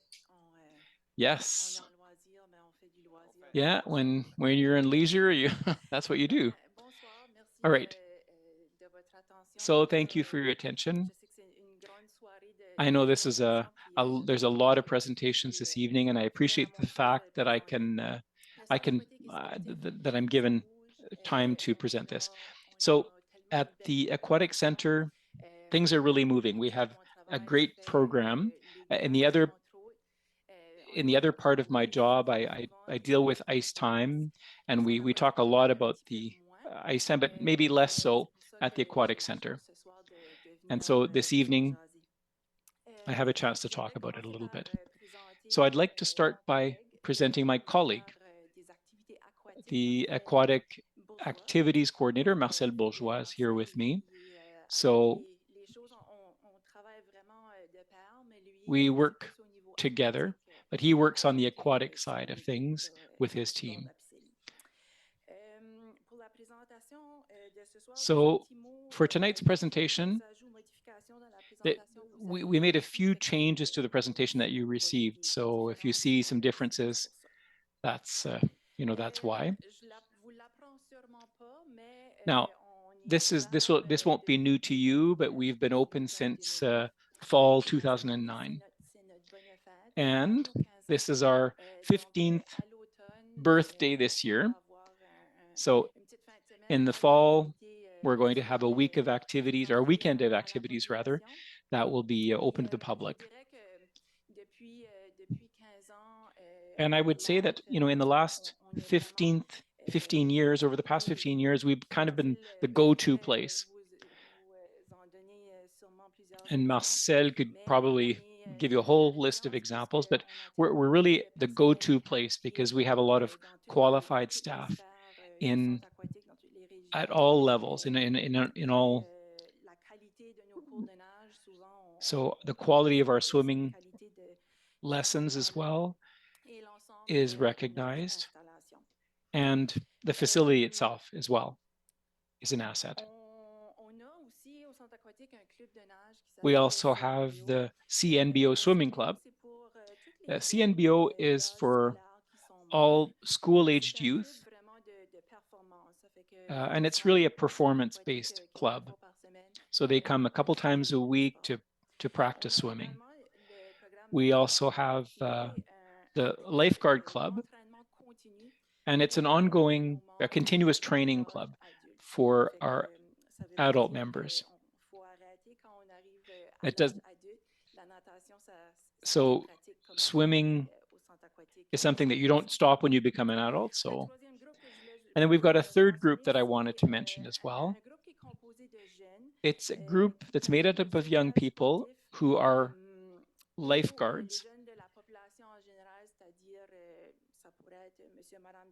So it can be anyone, or people who are training to become a lifeguard. And the club helps them develop their skills, and it's ongoing training.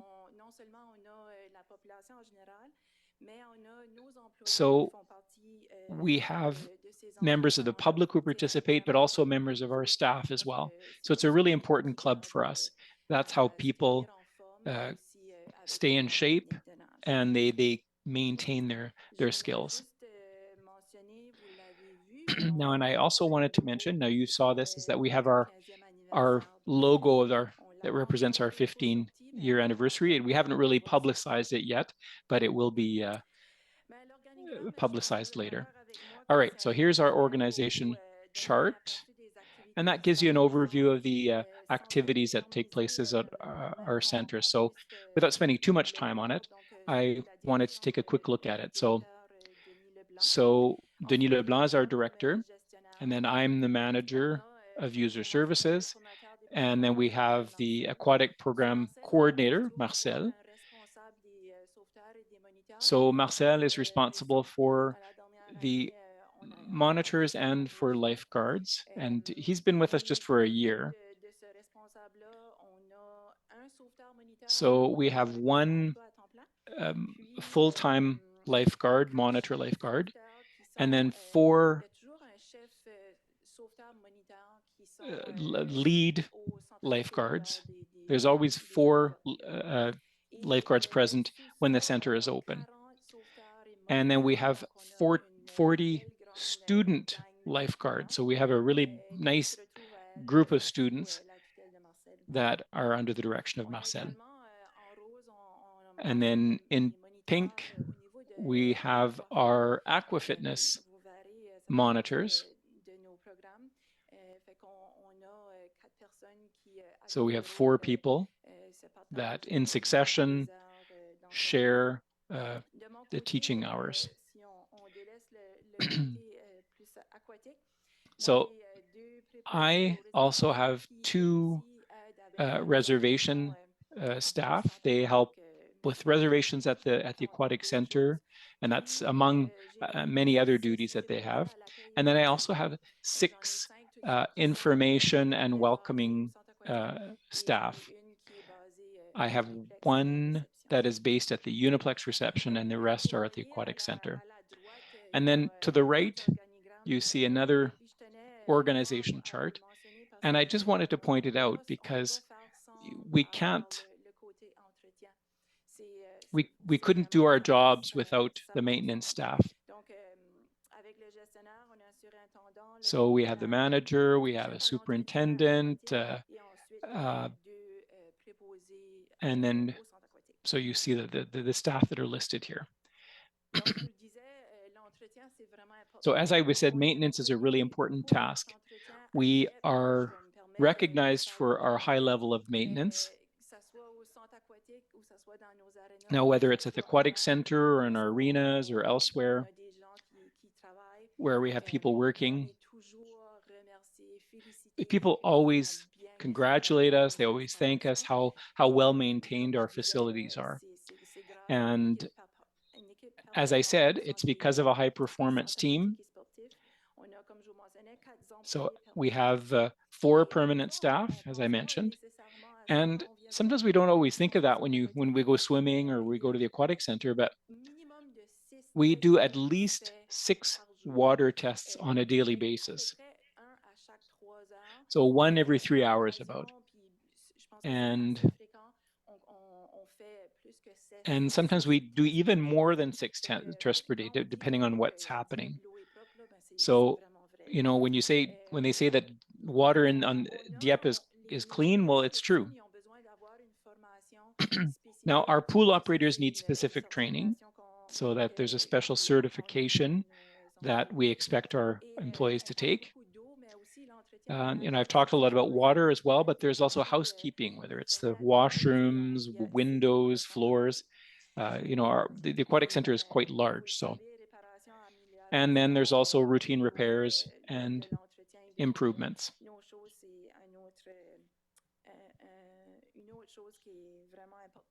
So that's another very important part of our day-to-day work. I thought I'd mention our challenges early on in the presentation. You know, it's never really fun to talk about challenges, but it's, you know, this is what allows us to grow and to improve. So the aquatic center is very busy. We're at capacity for all our activities and all our courses and all our lessons. And I'll be talking about this on a future slide. But one of the challenges that we're still encountering and that we've had since the beginning is the observation area. I mean, this is an area that's used by parents for, you know, who want to watch their children taking swimming lessons. But it's a challenge as well in that we don't necessarily have enough space to welcome championships. So that's a challenge that, you know, we'd like to maybe think about in the short term. Other challenges include, you know, human resources. So reinforcing our team, building our team. The center is an active center.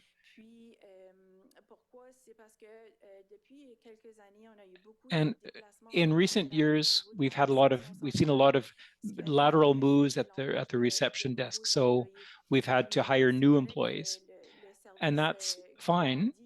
You know, the service is growing and it's developing. But since I've been there, you know, in the last 2 years, you know, we've had a brand new team at the Aquatic Center. So, and there's a lot of new people. This keeps us quite busy in terms of having to go and get information.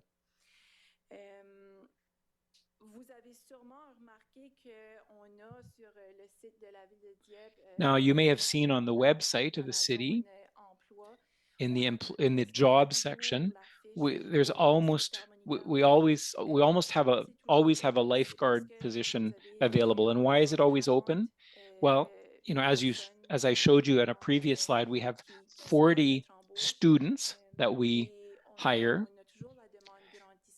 and demand is always growing for this service.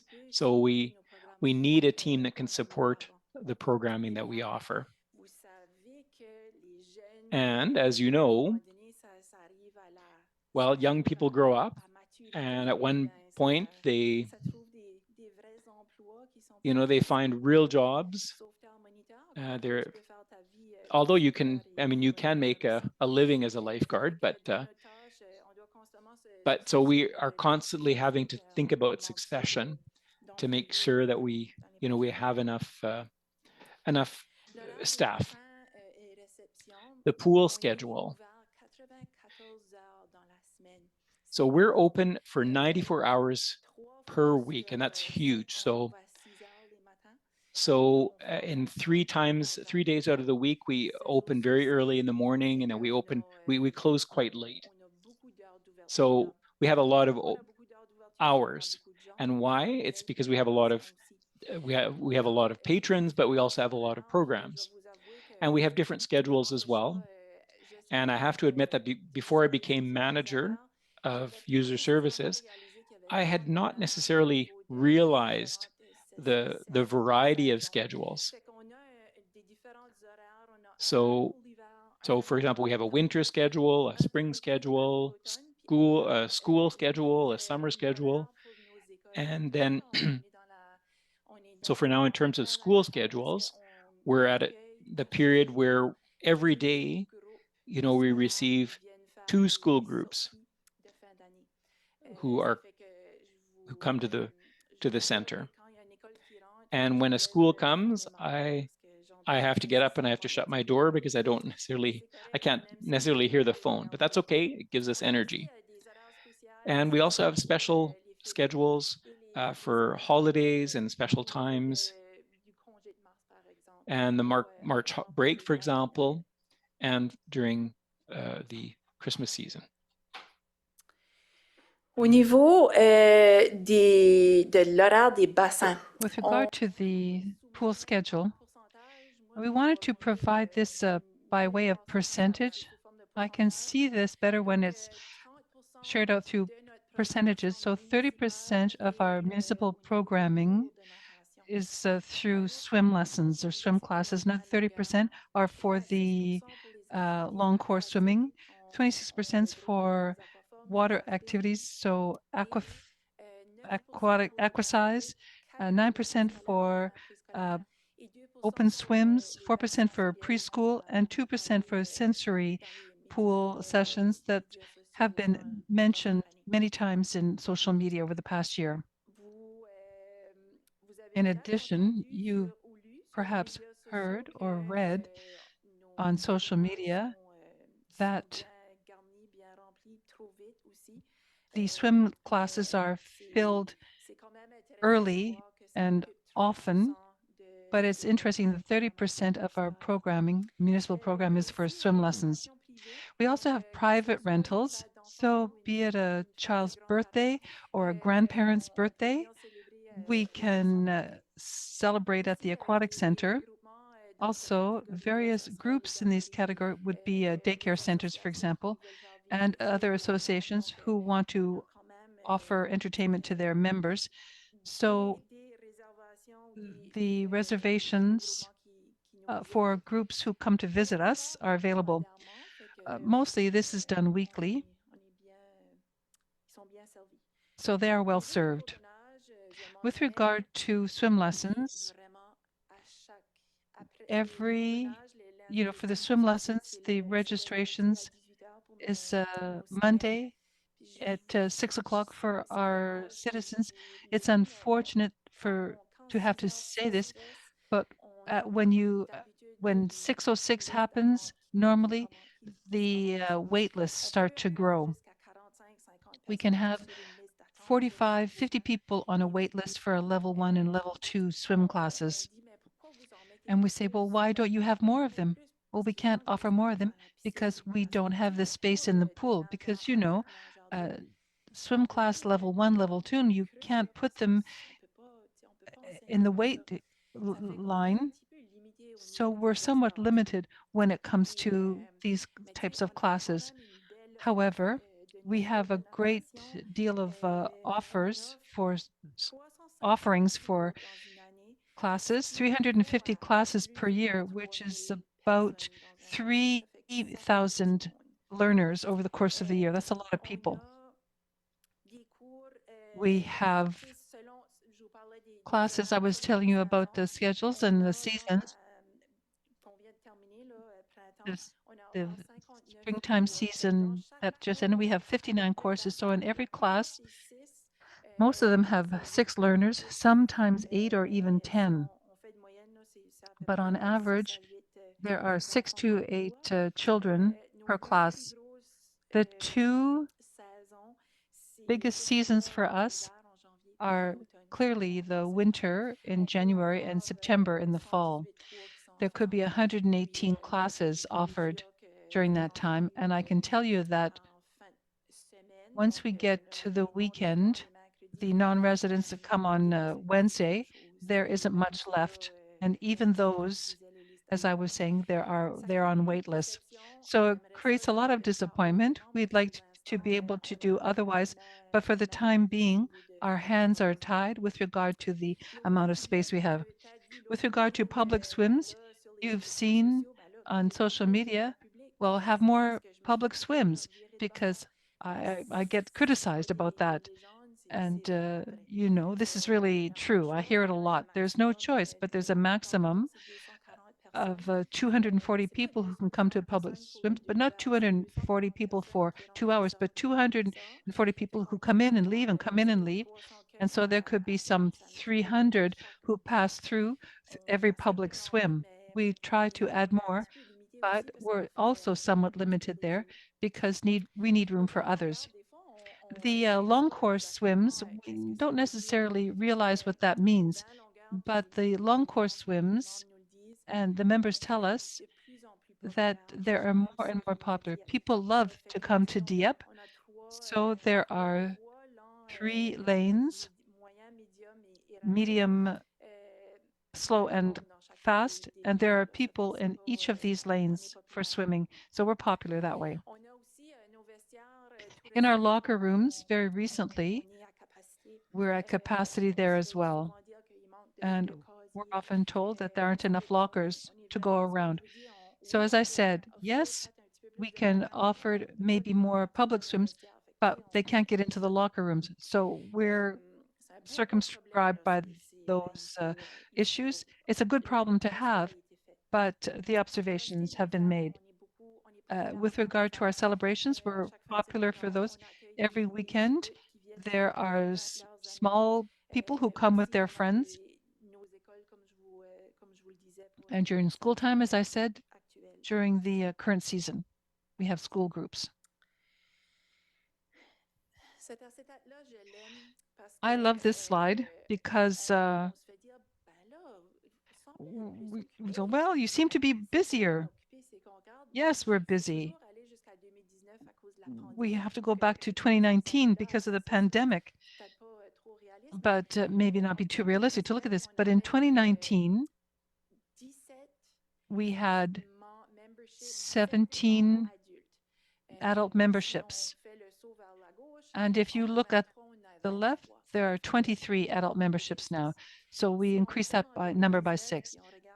If you look at 2019 for the 50 years and older and student group, there were 75 members in 2019.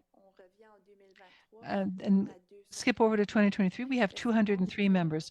So these members do aquasize, these members swim lengths, these members come with their children, their grandchildren. And so when you look at the list and the total, in 2019, we had 101 annual members. We're now at 232 yearly members for 2023.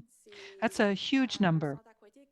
At the Aquatic Center, what is fairly special with regard to this group is that every person who comes into the Aquatic Center goes through the reception desk. They have to get punched in, show their card, if they're annual members. And so, you know, the reception is going all the time. The phones are ringing, people are talking. And so there are a lot of requests from people who want to know what the memberships are, what it means, and so why you would want to be a member of the Aquatic Center. So we have to answer these queries as well at the reception desk, at the welcome desk. I'm not going to go further with finance. I know that you have access to all of this, you can read it. But in 2019, we had income of $631,700. Sorry, $631,700. And in 2023, we increased that. I wanted to give you the good news after the pandemic. So that's why I put 2019, 2022, and 2023. So we continued to increase revenues, and these are considerable revenues if you look at the difference between 2022 and 2023.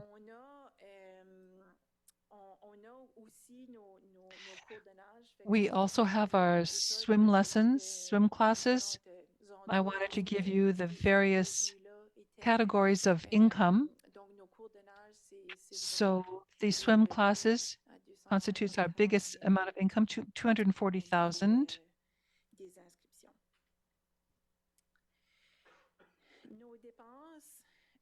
With regard to expenditures, in 2023, we're $1.84 million of expenses. So, you know, we're not lazing around. We have expenses, we have income. Nobody's going to be out of a job anytime soon. We still have various events. We had one last weekend. You probably heard about the youth triathlon. It's an event that the Aquatic Center hosts every year and has been for years. It's an opportunity for people who are not necessarily swimmers.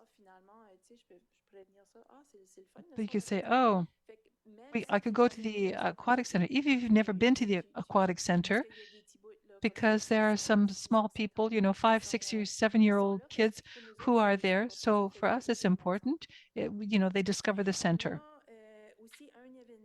We also have another event called the Pool Lifeguard Championship. It's the only one for the time being that we have for championship events. Now, with regard to community requests, probably in the last year, we have many more requests that are a little unusual. You know, sure, we've had this request for a long time for more swim classes, for more public swims. And in the past year, we've had public swims for children who are taught at home, so who are homeschooled. So these are young people who are not at school through the week, and they come to public swims. Recently, we have school-age children who would like to do an outing. For the time being, we not necessarily have any public swims for this category of client. I heard the other presentations, and we talked about demands for new arrivals. At the Aquatic Center, we've had a request for public swim for women only. There are some cultural communities who have to be completely dressed, and so when they swim, and so we're trying to work with the groups to see if there's any opportunity to have them come and swim in our pool. It takes a big organization to do that because it's not just for the 55 minutes that they're in the pool, but these are people who come in for the next swim. They have the right to come see, you know, the men who do the cleaning are all men. And so we are, I'm sorry, we would like to cater to this population. We also had a request for aquacide classes for women alone, but with Arab music. We had never thought of doing that, but this is also something that would be interesting for the population. And very recently, we had a request for a sports study program. Once again, these are things that we are studying and talking about. So that's a very good overview of what the Aquatic Center does. Clearly, if you have any questions, I'm here to answer them. And if there are technical questions with regard to the pool, then Marcel can come and give me a hand. Councillor Thibodeau. Thank you, Your Worship. You talked about reservations and the reservations or registrations begin at 6, and by 6:06 it's done. And so a woman sent me a message that she was very disappointed because at 6:03 the classes were full. So I don't know if you can explain for the benefit of people who are listening this evening how this could happen, that in 3 minutes all classes are filled. For example, are you accepting people from outside the city of Dieppe before giving places to residents? So these are the questions that are being asked. Thank you for asking them and giving me an opportunity to answer. Our swim class registrations are done through a system we have at the city since 2009. There is an opportunity, according to a figure that the service provides us, to have a certain number of people on the site at the same time. So we can't allow everyone to be on the site at the same time, otherwise it would crash. So it's possible that over the course of 2 minutes, 250 people would be on the site at the same time who are clicking. So go. So if everyone clicks go at 6:01, then the places that the people who are in level 1, level 2 want to register. It could be possible that all the classes go. It's not that the system is not working properly. No, to the contrary, it works very well. But the people who were able to register at least once say, wow, it's great. It's easy, very easy. It's easy and fast.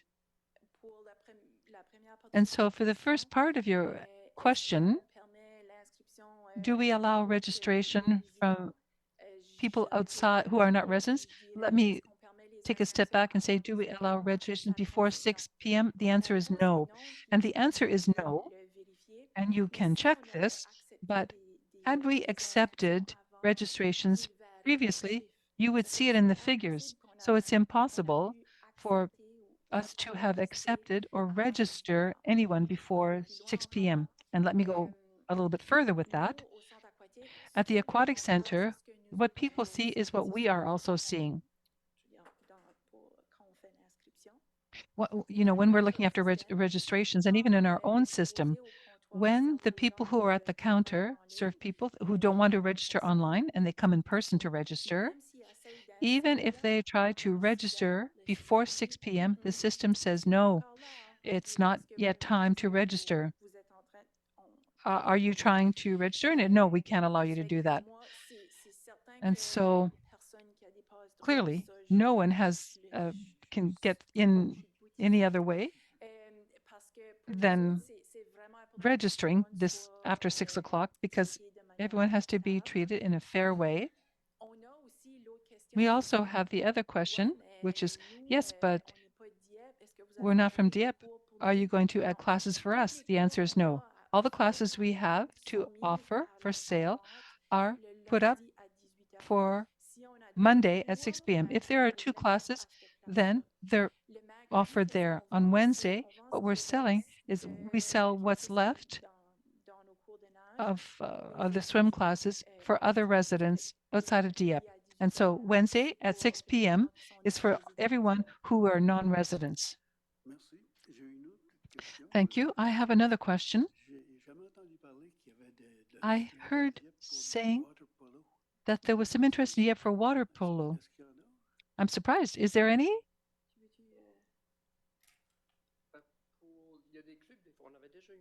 We previously had a water polo club in Dieppe. We need someone to manage the water polo club, but we haven't had any demand for that. But there's equipment at SEPS and some in Dieppe. There was a club that was using both pools, but it hasn't been to for a while. Well, I can't swim well enough for that. I was just curious about it. Oh, you want me to organize something? Thank you. Thank you, Councillor Genet. Thank you, Your Worship. Thank you for this presentation. I see you have a very heavy load of work with everything that you're doing. You have a lot of users. Do you have any figures of how many users there are for classes, for public swims, if people come from Dieppe compared to elsewhere?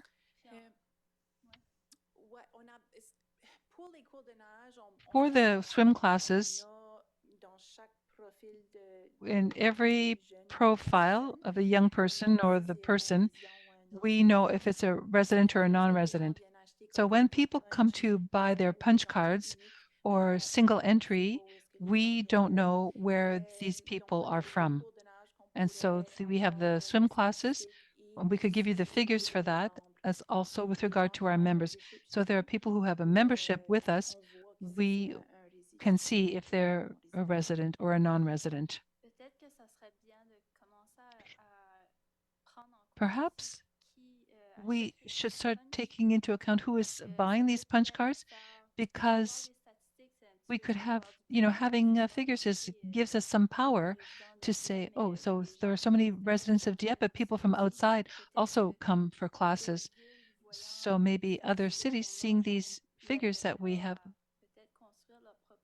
might think about building their own pools as well. And with regard to the schedule, I know things are tight, but has any thought been given, I'm sure there has been, to certain times during the course of the week that are less busy than others? Are there any?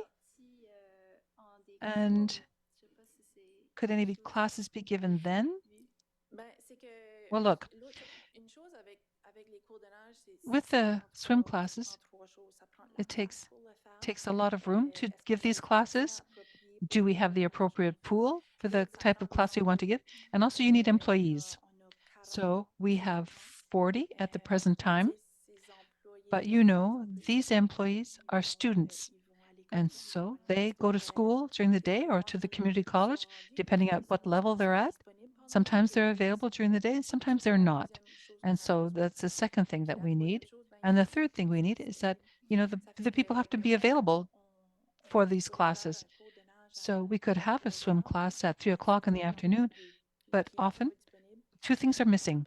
The clients are not available and we don't have an employee to give the class, to teach the class. And so, yes, the space is there. So it's a little difficult because, first of all, you have to be available when other people are available. So offering a swim class at 2 o'clock in the afternoon on a weekday, well, you couldn't fill that class either. And during those times, we take advantage of that to go find other people. So, for example, the elderly, the working people who do shift work, for example, or who work at night. So we have a lot of them. And, you know, the pool is filled. And if it weren't filled, that would be a whole different matter.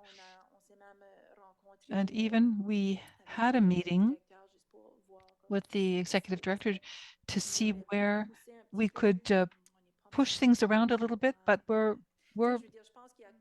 pretty full.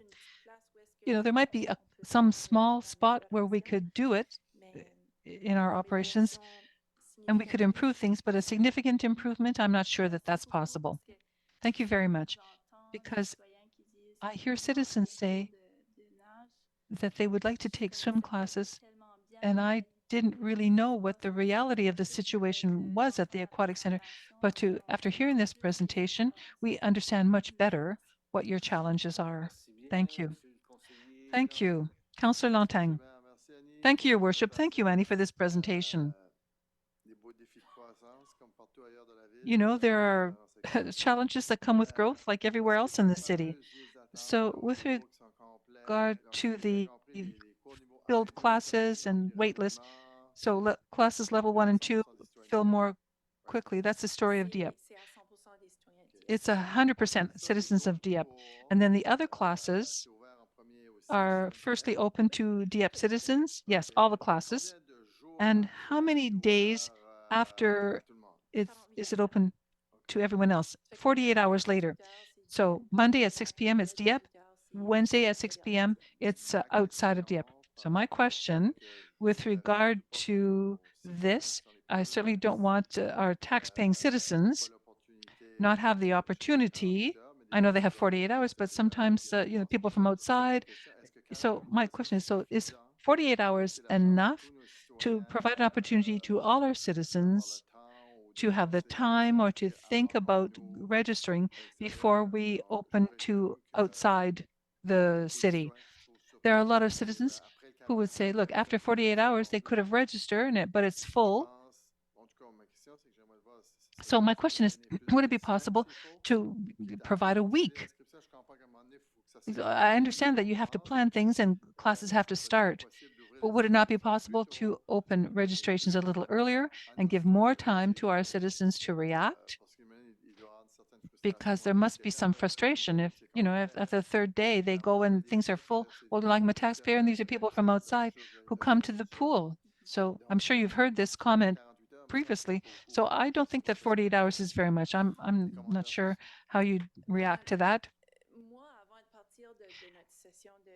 Before having our registration evening, I make a report and I would say that 70% of our classes for the spring were sold in the first hour. I rarely hear the comment that, oh, I didn't have time to register. The comment here is, oh, I didn't think about it was time for Dieppe residents to register. I've never had this request to lengthen the registration period for residents. I would say that the majority of people know if they want to register and if they've done their homework a little bit, they know that it's on a Monday. And if you want to review the times that we give to our citizens, we could. But my impression is that everyone has an opportunity to register because the comment we get from non-residents, well, there's nothing left for us. And so, but if that's your wish, we can review these timelines. No, I don't want to argue with you, but I think 48 hours is quick. So my point is, I certainly don't want citizens, our taxpayers, miss an opportunity. So I think 48 hours is a very short period of time. But, you know, I leave it to you. You manage things. I've noted your comment. Thank you. Councillor Goodboe, thank you. Thank you for your presentation. It's been generating quite a bit of discussion. I've heard parents' comments. We've all heard from parents who've been in the same situation. And sometimes we hear these comments, and I know we were there right on the button. And sometimes we got in, sometimes we didn't. But that was 15, 20 years ago. I was always already in the same situation as people are today. So the figures I'm interested in today are the number of people who are in the wait list when it closes down. So how many citizens are not being served right away? I would like to have a better idea of that. Maybe not tonight, but at some point I'm wondering if we are not servicing people like 20 years ago. I look at the population where we're at now. How many people are in the queue and aren't even trying to be in the queue? I'd like to have a feeling about that, to have an idea at what time in our infrastructure plan for the city we have to start thinking about the infrastructure that we have now, which are not properly serving the community. So I don't need an answer tonight, as I said. I'm asking the question, but I think we're going to have to think about that, because I find myself in the situation that these parents are in today. I was in that same situation 15, 20 years ago, if I may be allowed. So 15 years ago, we were just opening, and the population was about the half of what it is today. I'm not sure. And also, with this wave of new arrivals, we have all kinds of buildings happening in Dieppe, all kinds of people coming in. I think the demand is higher for many reasons. So the demand is higher, but the services have not changed. Unfortunately, as I said a moment ago, it takes room in the pool to do these things. And when I began, I was lucky because I joined not long after, and I said, let's put more swimmers in. Can we put more in? No, Annie, where do you want me to put them? Well, in the pool. There's no room in the pool. And so this is what I had not understood at the outset. And I'm saying this tonight because I've spoken with the parents who call me and they're frustrated. And I hear them and I explain. And once I say to them what the explanation is, they say, oh, I didn't realize that this is how it worked. So thank you for this explanation, they say to me. And then they understand that there's nothing else. We only have this one pool. And so with ice time, we're always looking at, well, do we have enough ice time? Because, you know, ice sports are very well attended. I don't know about putting something forward for the aquatic center, but I mean, we don't have any more space than we had 15 years ago. But in answer to your comment, if I were to give you an answer this evening, I would say that there are at least 50 people from Dieppe who were not able to get into level 1, because those are the people on our wait list. And I can also tell you that when people call us, they want to be put on the wait list. So if they try to register and there's no space, they call us. And when it comes to people from outside of Dieppe, they say, well, 51st person on the list, I'll never get in. So that's how it's going. How many spaces are there for level 1? We're talking, so fall, winter, spring. So were there 100 people, 50 on the wait list? Because I understand that in level 1, you've got levels 2, 3, and 4, and they follow along. Yes, and for those who are parents, you may have thought, oh, my child has to learn to skate and has to learn how to swim, right? So you need that, and also biking. So clearly, learning to swim is at preschool level, but we call our swimmers, when you are a level 1 swimmer, it's when you're at school. So a synonym is school. Parents want their children to know how to swim. It's for everyone's safety. So you have 1, 2, and 3. 3 and 4. Whether there's no interest, or the parents say, well, if they're at 4, level 4, they can swim. So this is the thing. So from 1 to 4, this is where, so really it's levels 1 and 2. levels 1 and 2, the swimmers. Do you have a figure for us? Vous pouvez nous revenir aussi, là, juste pour la You can come back with that information too if you don't have it. So 180? Inaudible comment.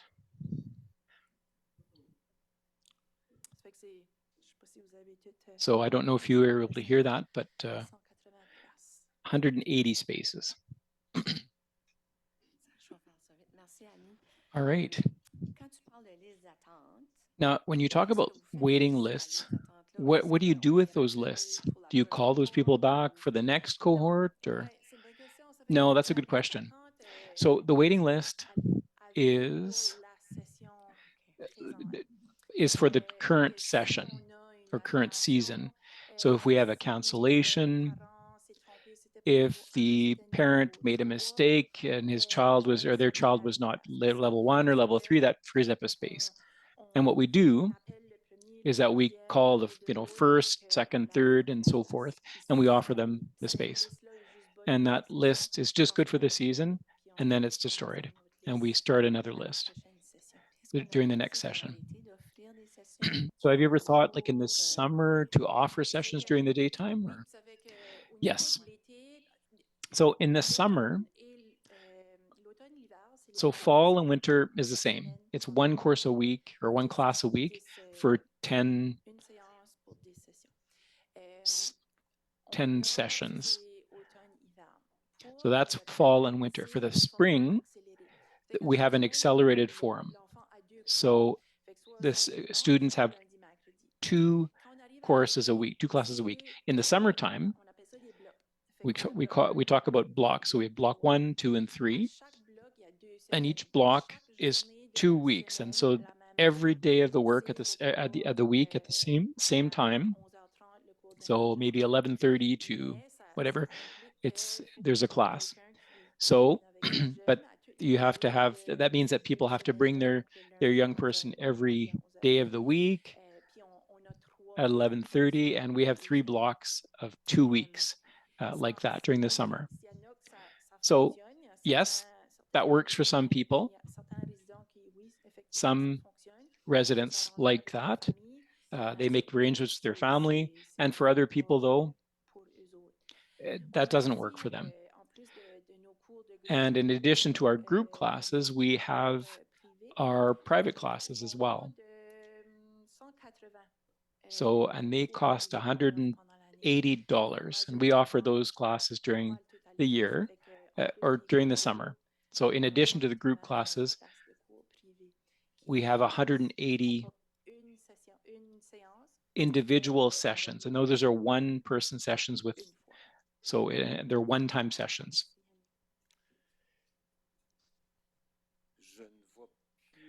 All right, I don't see any other questions. I think we can free you, we can let you go after this. So thank you for the excellent work. I think everybody recognizes today that the benefit of having our aquatic center.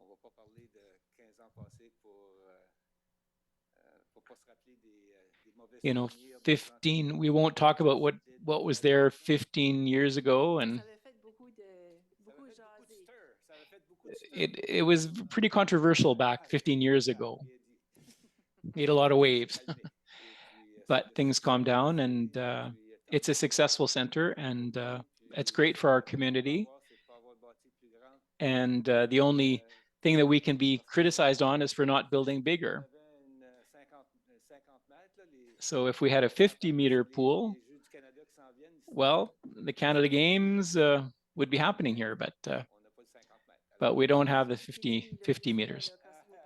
Oh, people are getting excited. Just the mention of 50-meter pool, that's gets people excited. Okay, well, thank you very much. Have a great evening to both of you. And I think we should maybe take a 5-minute break here, just so that we can, just a health break.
Bonsoir tout le monde. All right.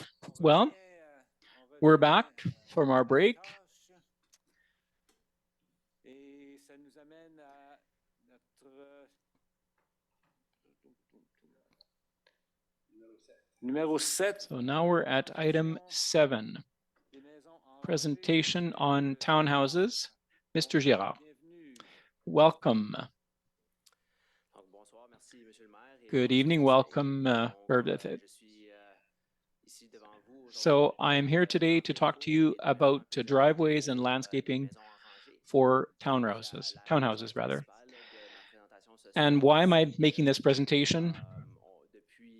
It's mainly because in a few months, we've been observing certain issues that have in developments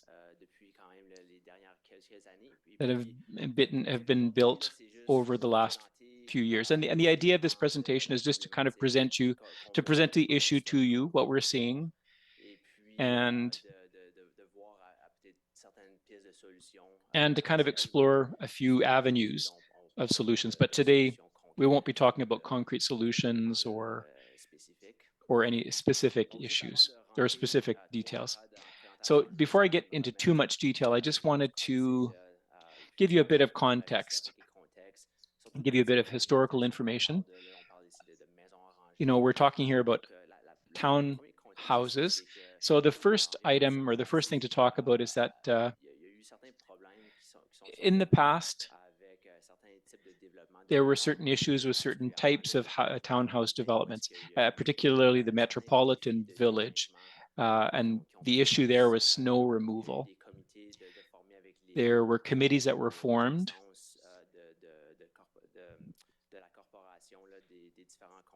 with the various condo boards of the metropolitan village, and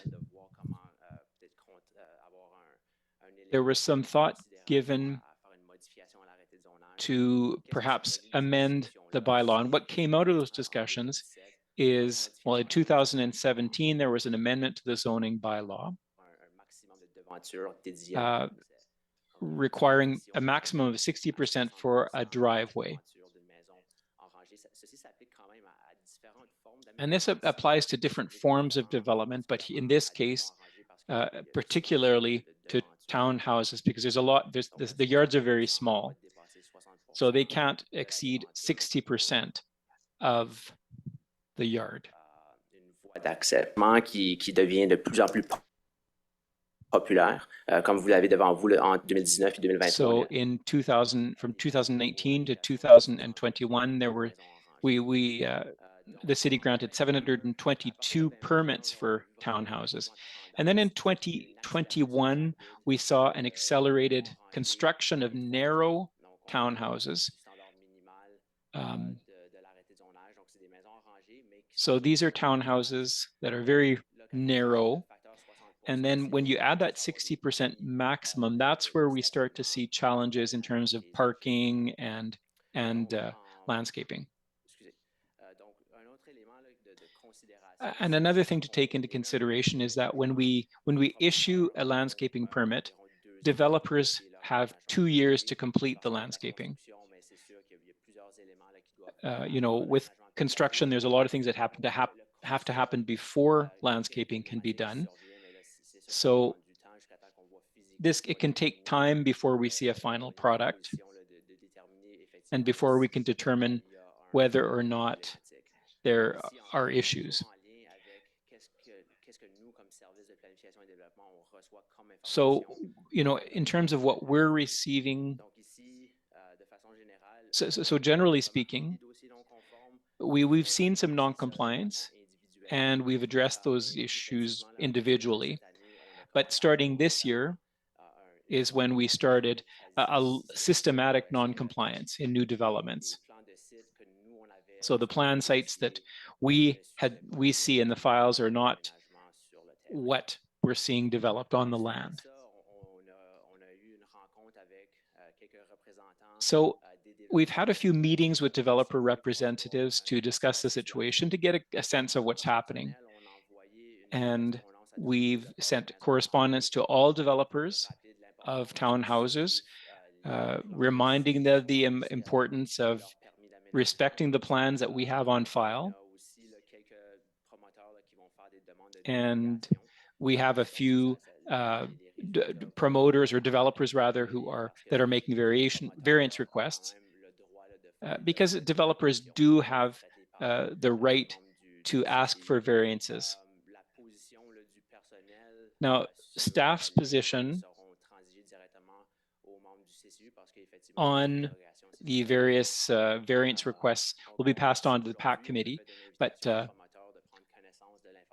so far what we've done is we've invited the developers to be aware of the regulations regarding townhouses. But the planning service will be trying to come up with solutions to solve this issue.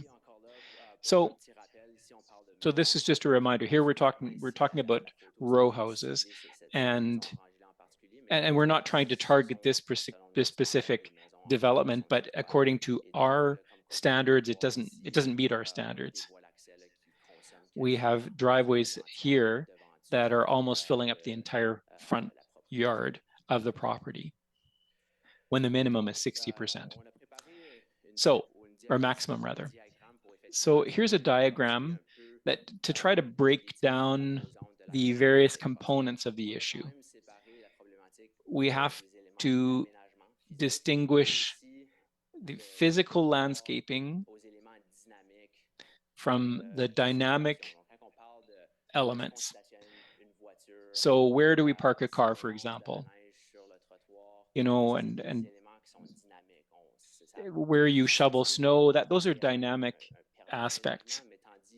You can't really, so the width of your driveway, the amount of green space you have to have in your front yard, those are all elements that can be regulated by the zoning bylaw. But in this slide, what we see is the intention of the current bylaw. So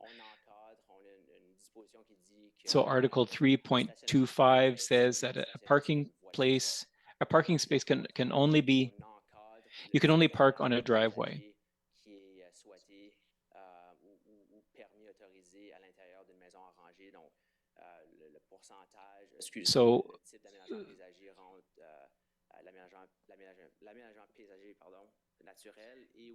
So the bylaw also talks about landscaping ratios. Article 339 talks about the maximum size of or width of a driveway, which is 60%, or maximum ratio, if you will. In the middle, the diagram in the middle is what we're seeing, or what we see as information before we grant a permit. So it has to comply with our requirements. So when we see a plan that complies with our regulations, then we have to issue a permit. And then on the right side, this is what we're seeing. This is what is actually taking place on developments. So in the fourth column, we see that the driveway has been extended, it's been widened. And this is done probably in conversation with the developers, because that's what the occupants want. They have more than one car, maybe. Sometimes they have 3 or 4 cars. So then the developer will pave a wider area, and the result is their site is non-compliant.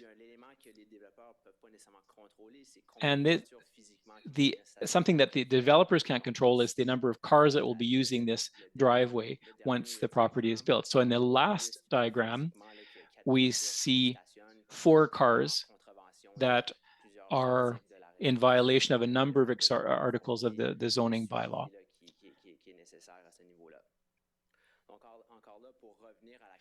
So coming back to the question of, what can we do to address these 2 issues and the dynamic elements of landscaping? Well, with changes to the planning bylaw or the zoning bylaw, we can regulate certain things. And then there are bylaws stemming from the Community Planning Act, which allow us to issue fines. For example, if you shovel snow out onto the walkway and you block the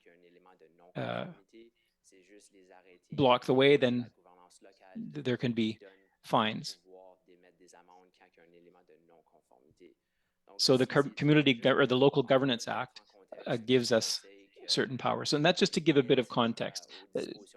There are limits to the provisions of the zoning bylaw and the amount of control that we can have over the dynamic elements as well, where cars park and so forth. So in the next few diagrams or slides, we'll be seeing the developments that are taking place. So among, Dieppe is not unique in the country, and it's not the only place to see this problem. So here we see some examples from developments in our neighboring city.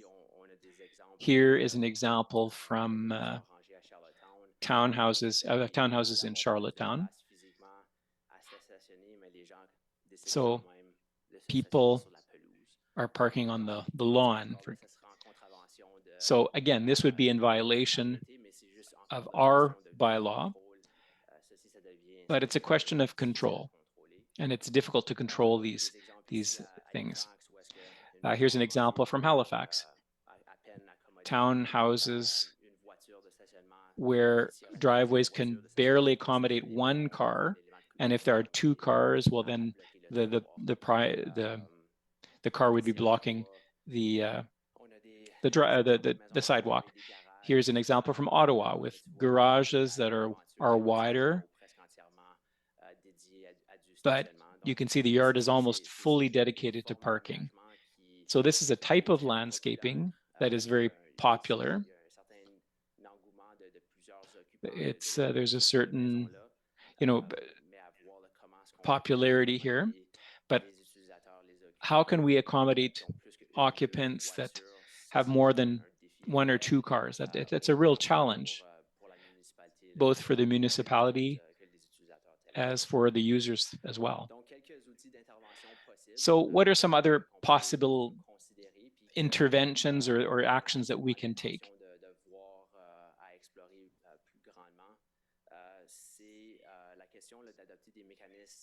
Well, we could look at adopting systematic monitoring mechanisms to ensure compliance, to make sure that landscaping follows the rules that are established right from the beginning. So a three-step process, as we already do for single-family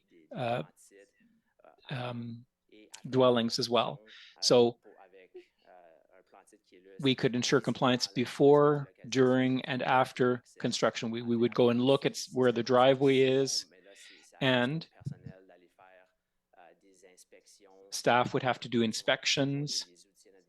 We don't necessarily always have tools to do systematic inspections, but at least we would have, this would allow for a better follow-up to make sure that these developments follow the zoning bylaws. Another option is to have better supervision of Article 330. So Article 330 deals with landscaping.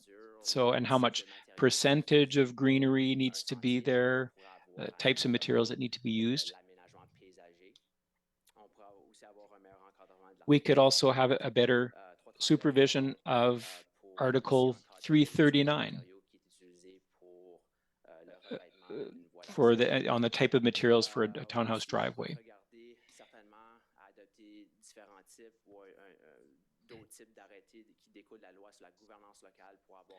We could also establish bylaws resulting from the local governance acts to minimize nuisance or other potential impact associated with this urban form. So the lawns, for example, or so in terms of next steps, we're going to be remoting developers that they will have to submit plans and that they have to follow those plans, the plans that they do submit. But we'll also continue to assess other measures, and we'll come back with more specific recommendations so that we can better supervise or monitor that development in the long term. So that's it for my presentation. I am available to take any of your questions. Thank you very much, Mr. Lantang. Thank you for your presentation. If you go to the second slide,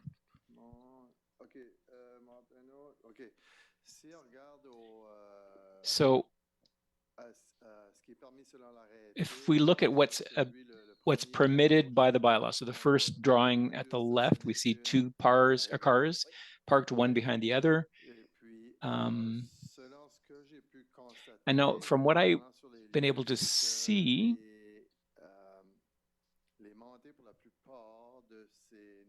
is that in most cases for those new development, there's only room for one car, you know, if you follow the bylaw. And then the second car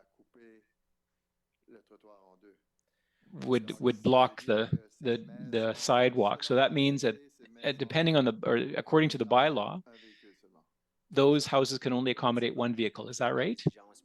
Yes. So the minimal requirement for one house is one vehicle. Okay, so that means that potentially clients that are interested in those developments have to, so they have to only have one car, is that right? So that targets one client or one car clients. Yes, well, we establish minimum standards, and you know, we talk about setbacks as well. So there's nothing stopping a developer from,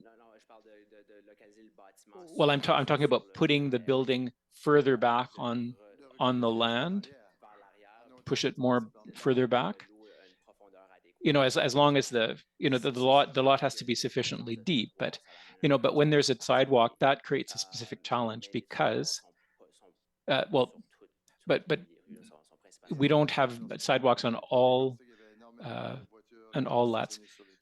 Well, I've noticed a lot of cars parking on the sidewalks. In the summer, can they park in the streets? Well, if the street permits it, yes. Yeah. And you know, the other challenge is the distance of your car from a driveway. So in townhouses, it's difficult to accommodate parking on street parking, because then there's always that question of the distance from that the car has to be from the driveway. Oh, and then the first dump of snow going until April. So yeah, so there's a winter challenge as well. So okay, so we can say that those houses are almost always like they target a family with one vehicle, eh? Well, if there is, yeah, it's usually for people with one cars. Okay, that limits opportunities. All right, thank you. Thank you. Autre question, Madame Any other questions? Councillor Godbout. Thank you. Thank you for your presentation. I like this presentation of difference between the zoning, what you see on paper and what happens in reality. I think when we had these first discussions, when we talked about modifying bylaws and the consultations we have with citizens at the time, can you tell me how many variance requests you've had since the new bylaw was put into place in 2017, who asked a variance from this bylaw? To my knowledge, two, we were dealing with two only? Yes, at this point, I mentioned that it's really with the arrival of the narrow row house, as you saw in the picture, that this is causing a certain level of challenge. Previously, row houses were a little wider, so the 60% allowed more green and a better balance. But with the new form of narrow row house, it's become a challenge to have sufficiently enough room to park two cars side by side, and also enough room to be able to take the snow away from your lane. So, and to have it throughout the front. We saw the same thing in 2017. The reality has been addressed, if I've understood your presentation, how we help people who proceeded in a non-conforming way to ensure that the new request will be conforming. Yes, there's that too, and also the whole issue of looking into the future, long-term, to see how things are going to happen with this kind of row housing and how things are going to develop in the future in an adequate way, and what the vision of the council is as well. Thank you. Thank you. Councillor Godet. Thank you, Your Worship. I only have one question. When you talked about construction plans which are sent to you, what's not the same as the plan? Is it the building or where the building is situated, or a little bit of both?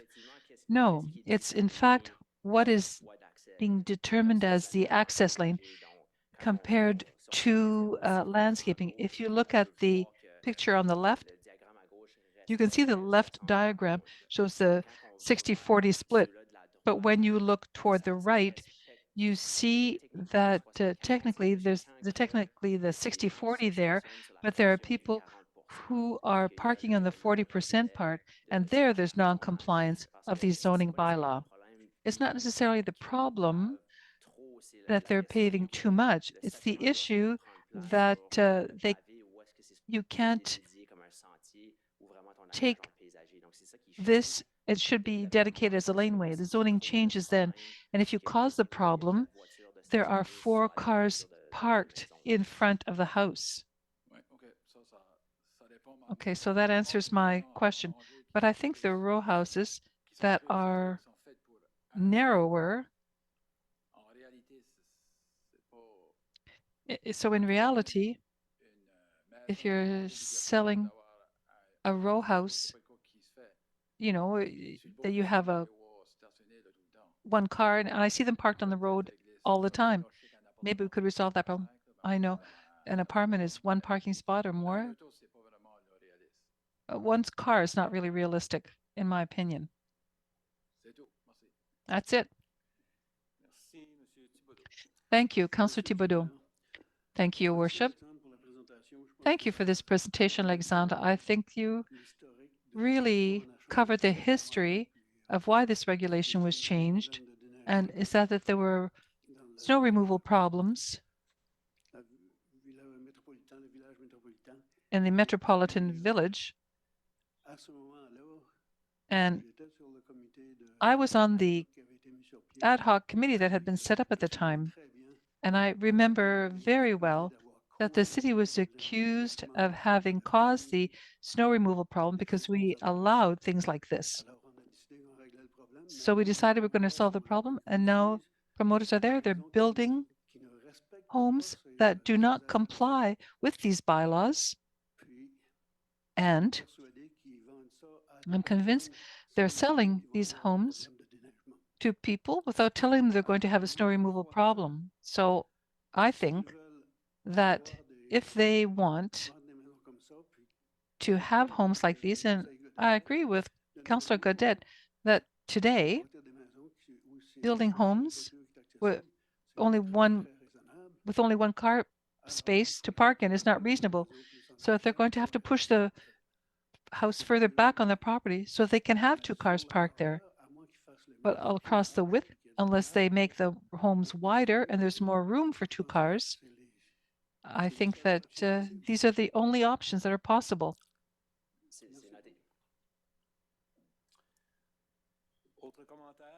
Any other comments?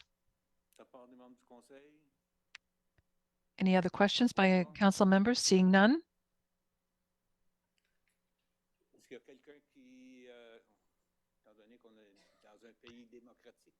Since we're in a democratic country, does anyone have comments? Any comments by developers?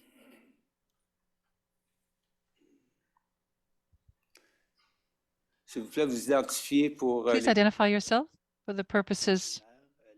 Your Worship, councillors, I'm Joël Levesque. First of all, I began building row houses 3 years ago. There's a problem right away, and the problem was not caused. But we're in a situation that has changed quickly. When I began, we were selling them 165,000 per door.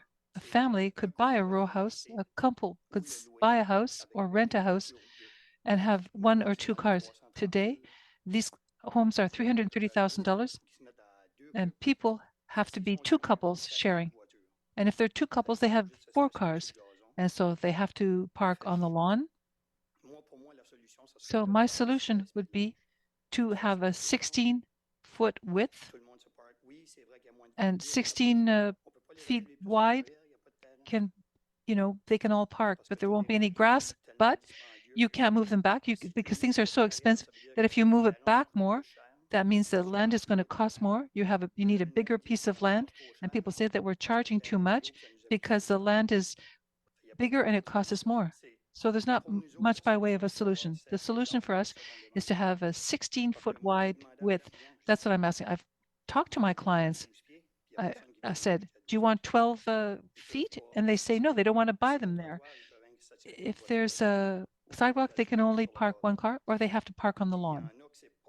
And there's some, I didn't build some houses, and my friends here, the developers here didn't build them either.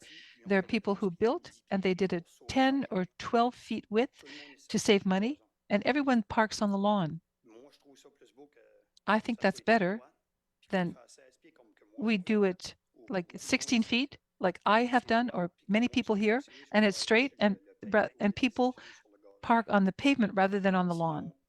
Otherwise, I'll be honest with you, if this doesn't change and we can't work together, then in a year's time, I'm done. Because people can't afford houses like I built before. They're sold, but they sell, but much less than before. Things have evolved. Since 2020, things have evolved a lot and much more quickly. And now, if you had asked me in 2020, Joelle, are you going to build townhouses? And I said no. Well, we don't have the choice right now because this is the only thing that people can afford. When we were building a house in Pointe-au-Venant, you had an 80-foot lot and you 60%, you could put a big driveway. There wouldn't be a problem. So maybe we could adjust things with the new reality, the new market reality. And I would like to move the house back, as some people have suggested. If you want to come and see the properties that I have on Donell Street and Innes, Rue des Pins, come with me. And I'll show you behind. We're back to the minimum lot. And I wouldn't want to be the person who's cutting the grass because the property isn't deep enough. And with the new regulation, we have to do canals in the back. You have to put a canal in. You have to come and see on the site what's happening, and that'll help you better understand. Have you any questions? No, not really. I don't know if there are any comments by staff members. As I mentioned, we have no magic solution. We'll look at many intervention tools. We'll study them. We'll look at an internal process. We'll consult with the entrepreneurs. As has been mentioned, there's the whole issue of affordability. There's a reality underlying that. There are a lot of people, families, households, they're all changing.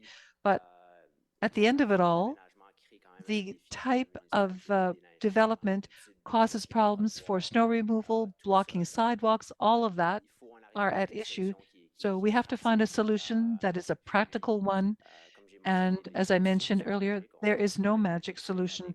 We want to hear developers, but ultimately, we're going to need a solution that is an adequate one to the proper management of this municipality.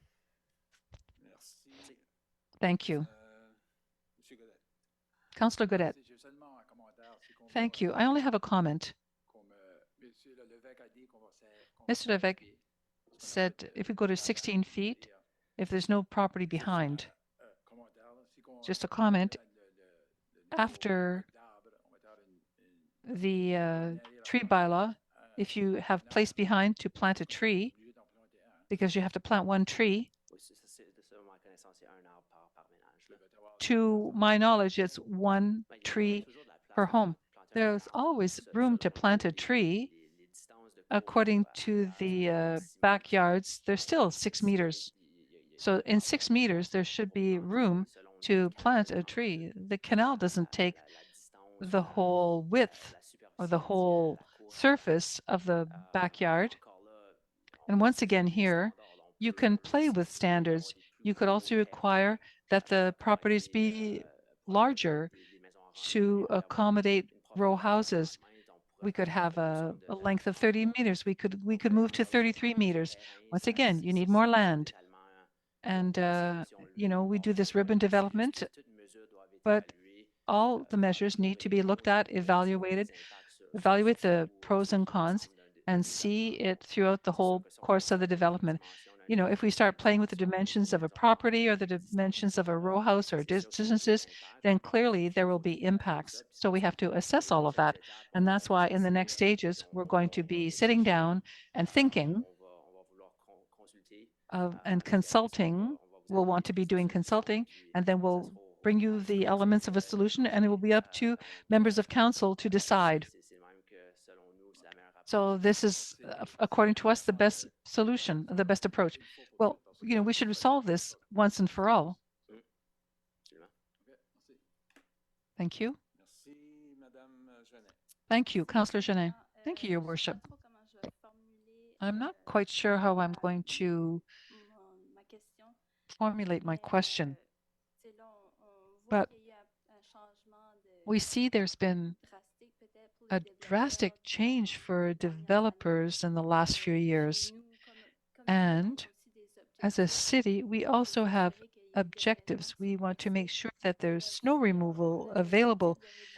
But if our objective was to reduce the number of cars that citizens use, to allow more people to use buses, and to reduce heat islands in the city, the reality is we have to keep the most amount of green space available. So how are we going to manage these two realities where people still want 4 cars in their parking space, and on the other hand, we have to resolve the situation? Well, that's a great question. If I had the solution, but these are all matters for reflection. You have to understand the complexity of the problem, and I hope we've be able to properly illustrate that one solution may bring on 2 problems, or maybe, one solution could resolve 4 things. So we have to look at the whole problem as a whole, to look at the whole issue of affordability, but also the issue of the municipality's objectives to green up, to promote transportation. We want fewer cars in front of row houses. So we need to find the balance. And there's the challenge that we're going to look for. And we're going to try and find solutions to present to you that are pragmatic ones. As I mentioned a moment ago, members of council are the ones who are going to be making the decision. We have a difficulty with densifying the city and using public services. Thank you. Councillor Brideau. Thank you, Bishop. A comment. Alexandre, your presentation was excellent. I simply want to add one thing. I hope we won't be living through what happened with us. We talked about this with Mr. Thibodeau, the metropolitan village, where people, that is to say, the cost of snow removal and street cleaning and the driveway for parking, these things increase year to year. It was a big problem because, as Mr. Thibodeau said, we were accused. You look at the sidewalks in a big winter, where are you putting the snow? You can't put it on the green space. And if you take out the green space, then where are you going to put the snow? So that's coming in the future. Yes, that's right. Absolutely. One thing we know for sure is that snow is coming. However, we don't know when. Councillor Lantang. Thank you, Your Worship. I don't want to debate, and I'm not taking anyone's side or another side. It's just a comment. Yes, the respect for the environment and all these things, I agree with them. And we have to head in that direction. We absolutely have no choice but to go there. But snow removal is another file that we have, other than, if we were to add this much more green space, it doesn't give much more space for putting the snow. But the fact is that 2 parking spots per entry lane is not exaggerated, even if we encourage each property to have only 1 car. But the fact remains that maybe there are people who don't want visitors, but we always have people who come to visit or people who come to spend a weekend. So 2 parking spaces for a lane for a home entry is not an exaggeration. That's only my only comment. Okay. I think we've heard many different points of view, and I think that everyone realizes the challenge that we're meeting. My only comment is going to be that what is the most regrettable is that the regulations were not followed. And I've said it to more than one developer that if we pass regulations and they're not complied with, and we accept that they are not complied with, then might as well put these people out the door, because we don't need any inspectors. We won't need to have our rules and bylaws respected or complied with. And so this is unfortunately where we find ourselves at this time. Nonetheless, we still have another 4 or 5 months before the snow falls on us again. So let's let the staff do their work and consult with all those who are involved to see if we can't find a solution. But once again, it's regrettable that these things are happening in the way that things have happened.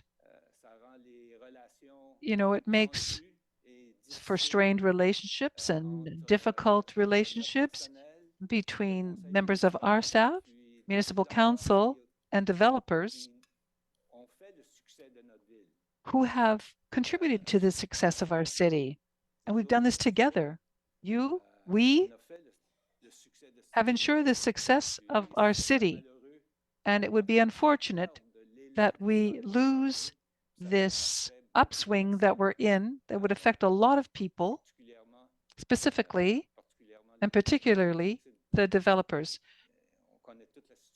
We all know the economic situation in Canada, generally speaking. We're still lucky to a certain extent here in Atlantic Canada. But let's not dig ourselves a hole that we can never get out of. So if there are no further comments, I think we all know the situation from both sides. And we still have another 4 months, maybe even 5, to try and find some solutions before winter hits us. Thank you, and good evening.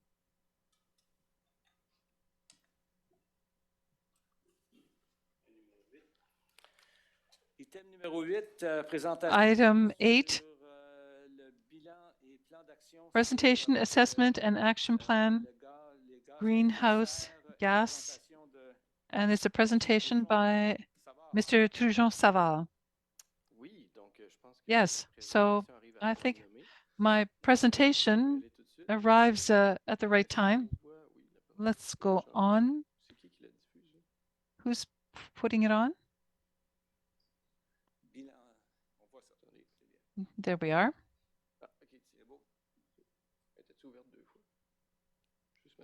Was it open twice?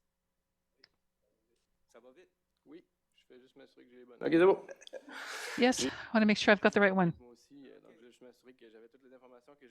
I just want to make sure I had all the information I needed to present to you today. So if you still have some brain capacity left, let's talk about greenhouse gases. I'll try and keep it light, but I'm making no promises because it's a very difficult subject dear to my heart. The purpose of the presentation is to give you the context of where we're at in our journey to share the results of the inventory for greenhouse gases for 2021 and begin to look at our reduction targets and our action plan, which will be passed by council at a later date. So let's go back to our high school science classes. So greenhouse gases means that we have an atmosphere that we can live in, but everything is fragile. And if there is a surplus of greenhouse gases, so CO2, then we find ourselves with warming and climate change. Human beings are responsible in large part for greenhouse gas emissions. And in fact, Canada is a third biggest emitter per capita. So per person, per capita in Canada, Canadians put out more greenhouse gases, except for Saudi Arabia and US. If everyone consumed the same way a Canadian does, we would need 3 or 4 planets and their resources to deal with it. So don't forget that figure. When we talked about individual and collective responsibility as Canadian residents, we have a great quality of life, but it comes with important use of resources. Before going further, I would also like to share what we're going to talk about when we talk about tins and equivalent kilograms. In New Brunswick, on average, we consume 15 tons per resident, 41 kilograms of CO2 per day. That's almost 100 pounds of CO2 by your daily activities. So it could be traveling by car, eating, energy usage. When you burn a liter of gas, you emit 2.3 kilograms of CO2. That's not only gas consumption, but the whole production costs of making gas. When you have ground beef on the barbecue, I don't want to make you feel guilty, but there's a reality. When you consume red meat, 75 kilograms of CO2 are emitted, taking into account the space that you need for raising beef cattle and processing, trucking, et cetera, et cetera. When we're talking about a kilowatt hour, how we heat and light our homes, 0.3 kilograms of CO2 is emitted for kilowatt hour, and a ton is 1,000 kilograms. So what does this mean? Well, over time, we observe climate extremes, record heat that we see from year to year. We're not officially in summer, and there's going to be a heat wave this week. So Canada has undertaken, like 194 other countries, to reduce these greenhouse gases. And at the Paris Accord that was signed, 50% in reduction by 2030 in order to limit increase of temperature to 1.5 degrees Celsius. I won't share my own personal opinions about whether we're going to hit that target or not, but it is our duty to try and get to these targets and also to have carbon neutrality by 2050. These are the agreements that were signed.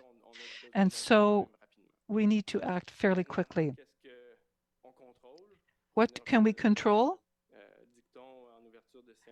So as we said earlier, there are things that we can control and others that we can't control, and we need the courage to change the things that we can.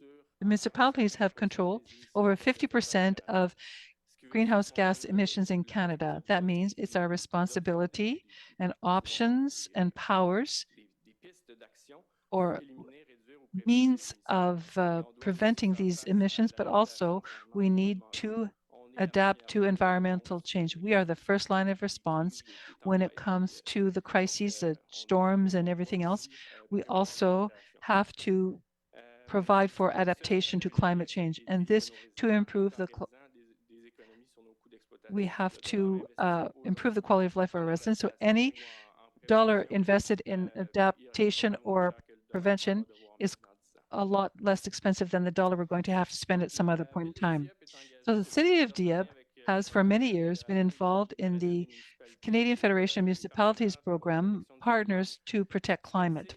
And so this is a step-by-step inventory of establishing reduction targets, preparing your plan, and looking at the implementation and getting a return on this plan. This is a way of comparing apples to apples, so we can compare ourselves to other municipalities and compare it to ourselves as well. This method is constantly improving.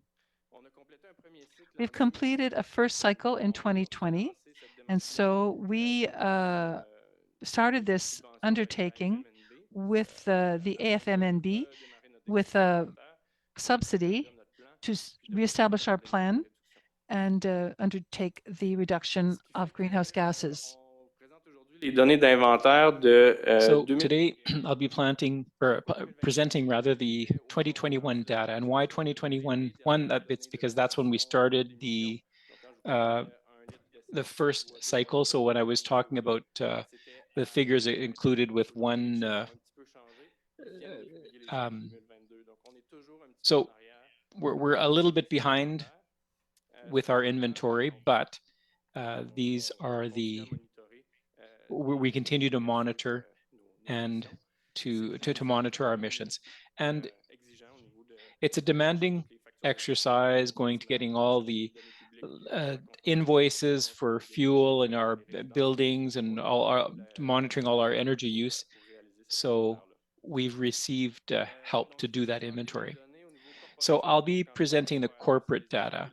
So I'm talking about the activities of the city and operational costs in particular. We're not talking about capital projects or investment projects. We're talking simply about operations, day-to-day operations.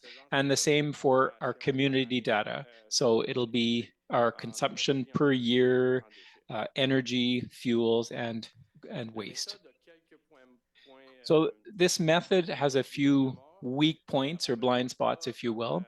It does not measure our intrinsic carbon. So that means the carbon that's generated for the manufacturing of material up until its use, like the whole cycle, the life cycle of material. So, and also asphalt surfacing and other activities that are not listed as well. So we talk about digital policy right now, you know, the energy required to store our data, servers that are used for that purpose. So there are still blind spots in our inventory methodology. All right, so here are the results for the first cycle. So we did a first inventory in 2013 to set a base rate, if you will, for the city. And then we redid it in 2018 to compare the both years and to see where we're headed. So there were reductions that were interesting. And now for 2021, there are some worrying signs here. So what happened between 2021 and that hadn't happened before for the city? Well, COVID, yeah, but what what affected our buildings, for example, in Dieppe? Oh, the Uniplex. So we built the Uniplex, and that really shot up our energy consumption in terms of buildings. And it was also COVID as well. So our activities were reduced. There was fewer community activities, provincial transportation. So the 2021 results have to be kind of taken with a grain of salt. But unfortunately, that was the only data that we had available. So we're seeing a good reduction in terms of our vehicle fleet, street lighting, and that's replacing light bulbs with more energy efficient bulbs. There was a slight increase over 2018 in terms of waste and wastewater and municipal waste. And that's the difference is because Eco 360 installed a methane capture technology. And that's what brought our emissions down in terms of municipal waste. So to see I don't think we'll see such a large difference in the future, but or large reduction in the future. What's another interesting point is to see how there was a 21% increase in the population. But if we look at the greenhouse gases per capita, there's a 24% reduction. So that's a good trend, I think. It's interesting and it's encouraging. And so this is the same thing presented in graphic form or in table form, if you will. So we see each, so buildings represent the lion's share of our emissions when it comes to our corporate action. And so here I put the Uniplex, and the Uniplex represents a good part of our emissions.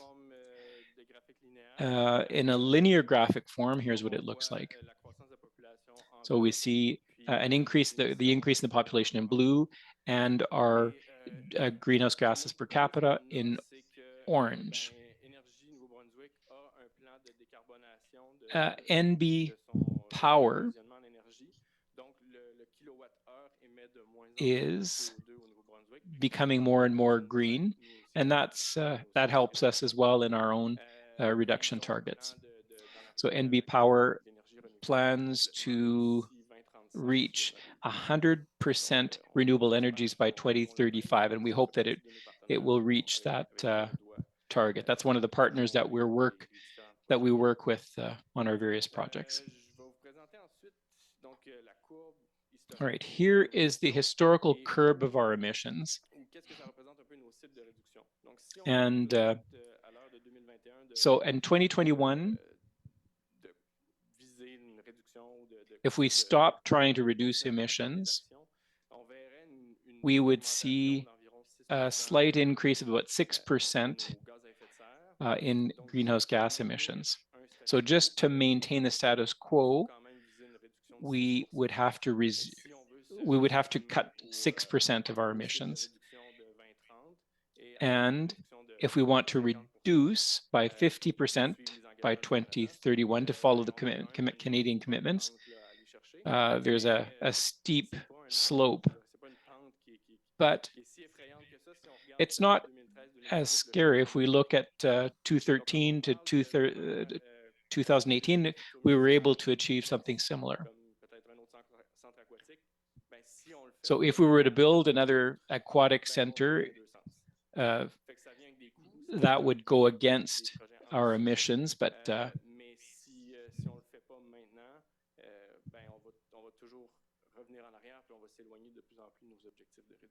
so we have to keep our reduction targets in mind with any new projects that we consider. Are there any questions right away before we go to the community level? It might be easier to do things that way. No? All right. All right. Well, let's continue then. Oh, there is one? Sorry, Councillor Godbout. Thank you. So when we look at the corporate numbers, you know, we've just got back from the FCM conference. They have projects and other programs that we can, and other initiatives that we can get involved, or that we can involve citizens in. So, well, I'll keep my question till after. My question has more to do with the community, so I'll keep until after your next part of the presentation. Councillor Jeannet? No, I'll wait too, sorry. All right, so here are the results for community. So 2012 and then 2018, that was the year where we did the inventory. And we saw some good reductions in greenhouse gases. And when we look at 2021, all the areas we see a reduction in all the areas except for reduction in solid waste. And 2021 saw an important generation of waste because of the pandemic. So we don't know if it was due solely to the pandemic or the increased population. It could be both. But, you know, there was less travel over the pandemic. So, you know, we have to, the 2021 results we have to take a grain of salt with those, but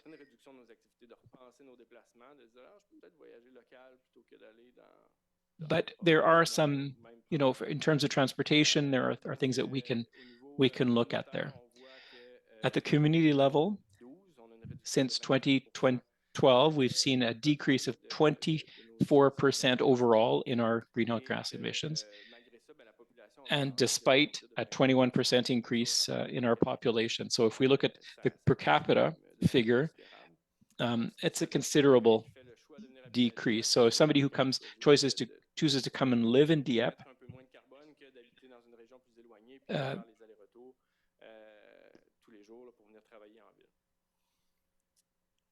we're doing well in that area.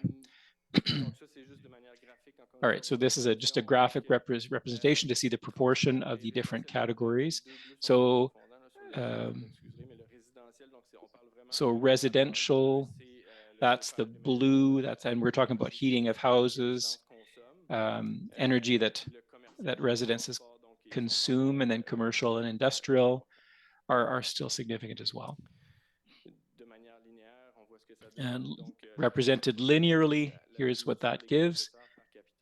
So we see our, and I like to report greenhouse gas emissions per capita. So if we look at Toronto, for example, they did a study by sector per person. And so the further away you get from the downtown area, the more greenhouse gases you emit because you have to travel more. And generally the houses are larger as well and could consume more energy. And the closer you get to the downtown area, you have more access to public transit. And what's interesting is that even if you're close to downtown. Some areas are still in red, and those areas are areas with single-family residences that are very large. We're talking about $20 million homes here. And you know, the development looks great with lots of trees, but individually, people living in those areas emit 3 or 4 times the amount of greenhouse gas emissions than somebody who chooses to live in a green sector, where we see mixed use residences, parks, businesses, and access to public transit. So Dieppe is not Toronto, but maybe part of the solution can be found by looking at what Toronto's doing. You know, it would require a change of culture and a form, urban form, but worth looking at. All right, so here's the same exercise, a projection versus status quo versus reduction. And this line is a bit more encouraging. So if we don't do anything else, there will be an increase in our greenhouse gas emissions because of the population growth and activity level that continues to grow. If we just operate the status quo, see that in green, and then if we reduce by 50% for 2031, we're on a good trajectory. But progress will be more and more difficult to attain. We always start with kind of the low-hanging fruits, but now there are fewer of those low-hanging fruits. Now we'll have to start asking questions as a city, what can we do? What do we need in terms of resources? So we consulted different services, and we are looking at 53 actions. 21 are already underway or partially started that we can improve or change. So education about the use of well water, promotion of public transit. These are all projects that are already underway, but we can accelerate them or enhance them. And of those 53 actions, half are carried by the Environment Department. So you're going to see me often here. But we don't necessarily have all the expertise in our department. So we will need collaboration with buildings, with the municipal fleet. We'll be working with mobility and planning as well to see how we go about this. Now, looking at this map, we also did a map of where these projects could take place. So the areas in green are areas in Dieppe where we could be doing assessments of building efficiency. In the points in red are improvement projects that René Comeau is doing.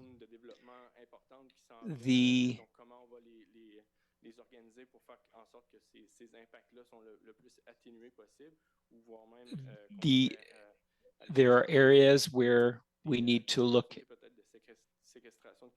at, where we might be able to look at sequestering energy.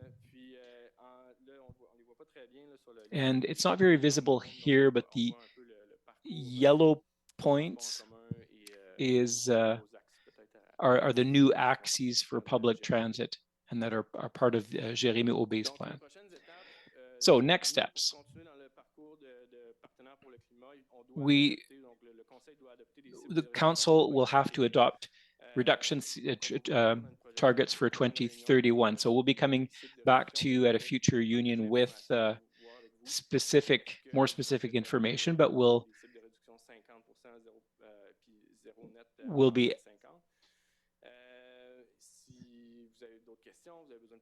asking if you have if you have questions and you need more information, we're available as well. We have to set up a committee as well. We will need communications and IT services. And we are proposing to do an annual report to council. So we'll be talking about the 53 actions. We'll have to look at which ones will offer the best return, where can we go to get funding, and what are the key indicators that we'll be using to be able to measure whether we're heading the right direction. We'll also have to assess our needs in terms of resources. So do we need resources from other departments, or do we have to hire people from outside? And then the committee will present an action plan to council. So what's important to remember is that the city remains committed to reducing our emissions. Our emissions are down compared to 2013. There's still an effort that needs to be made, but the trends are heading in the right direction. There are several upcoming projects, and we will have to adopt our reduction targets soon. Thank you very much. Any questions? Councillor Jeannet. Thank you, Your Worship. Thank you for the presentation. I've been waiting for this for a long time. So 2031 is coming up very soon, and I see that there already are actions in place. But what's the timeline?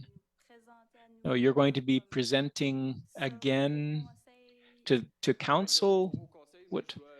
Well, I have to present a resolution. So I have to show the FCM that we have a resolution that says we're adopting those targets. So that'll be the next step. We'll be coming with a recommendation or a draft resolution, and then we have to create a committee and work on those 53 actions, and so that might take a bit of time yet. But in the meantime, our active transportation, urban transportation projects are ongoing. I know Rémi Como already has projects in the pipeline with green buildings, or with a green fund rather. So that'll continue, but we'll have to put that all together so that we're all heading in the same direction and that we go after all the resources that are available to us. Are you optimistic to be able to achieve 50% by 2031? Well, if we look at the trends that we've seen, I think, I think we're heading in the right direction. We just can't give up. All right, thank you. Thank you, Councillor Godbout. Thank you. All right, last week we had a chance to participate at the, we were at the FCM, an FCM conference, and there were lots of exhibitors that had projects to help us attain our objectives. So I agree with you. I think those are achievable targets. For me, what's interesting is to get citizens involved. So we can achieve those objectives, but we also have residents that want to participate in that, and they want to show that they're participating. And there was a few projects at that conference. So it would be interesting if they could come and do a presentation to see how we can get citizens to participate directly from their residences I think if we saw residents participate, it would become more of a societal project, and it would be a stronger project, and it would give us encouragement in other initiatives that we're trying to. But thank you very much for your presentation. It was very useful. Thank you. Josie, you change your mind? All right, well, I just want to add that, I think we're doing a good job when we compare ourselves to others. But as Councillor Godbout said, I think it's important to involve our residents, because I think, when we look at the average age in our community, and the level of education and all the other statistics that make us look so good, I think it's important to involve our participation, because they get it. They understand this data, and thank you for the presentation. Good work, and don't keep it up.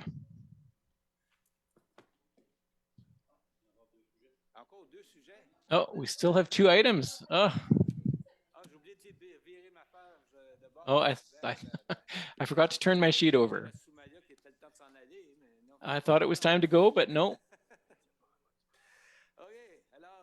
All right. New policy school grants. Mr. Richard.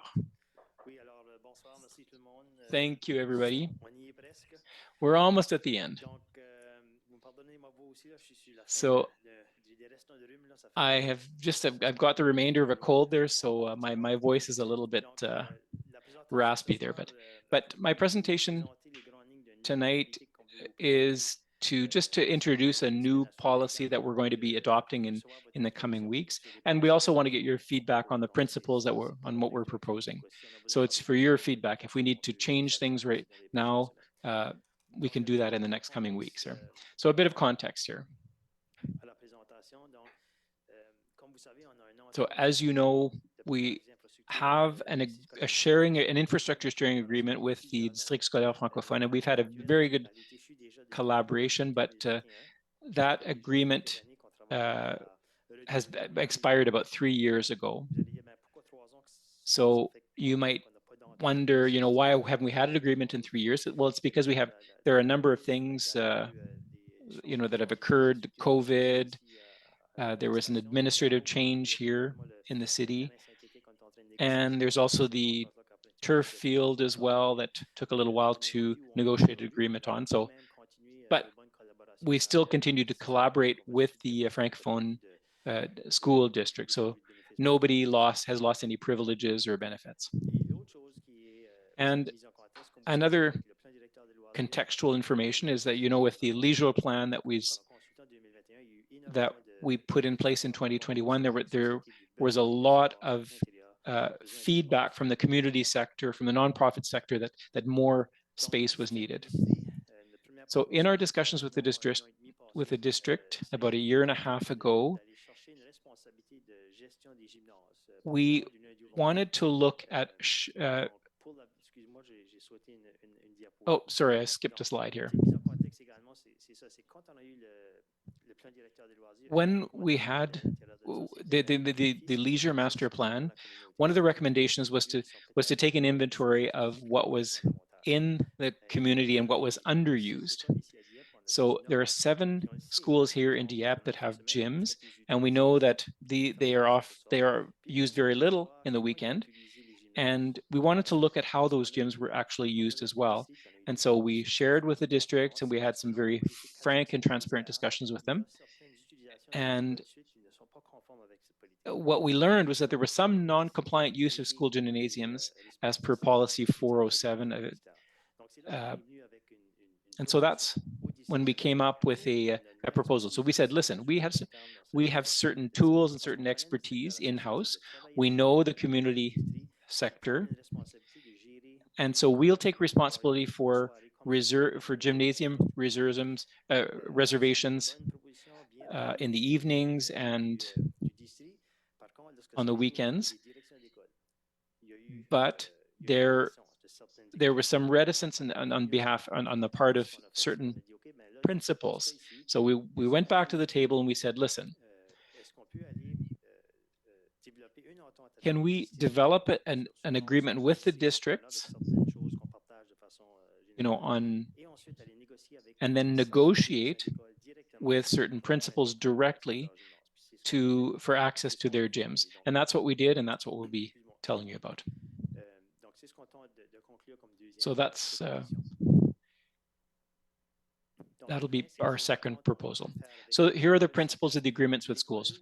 So the schools would delegate responsibility for reservations from Monday to Friday in the evening to the city of Dieppe. We would ensure a transparent and fair process for allocating gyms under policy 407 of the department. And then there's an incentive for schools, and we have a huge number of requests coming from everywhere through various departments of the city for help. And sometimes it's difficult to know, who did we say yes to, who did we say no to? There are requests that are very good, but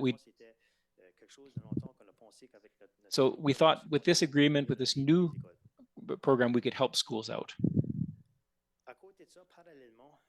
So at the same time, we already have a program for schools. It's called a tripart program, and it's been in place since 2001. It's about $50,000 to $30,000 a year. And it's essentially to help schools improve their playgrounds. And what we've learned over the years is that the playground needs are changing. And our program was not necessarily flexible enough. And the program requested also a contribution from 2 other levels of government. So sometimes it can take a long time to get programs off the ground. In this slide, you can see the funding that was given through the tripart program.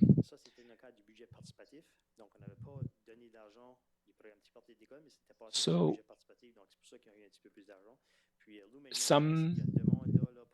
Lou McNairan, so some of the amounts differ depending on the circumstances of each school, but so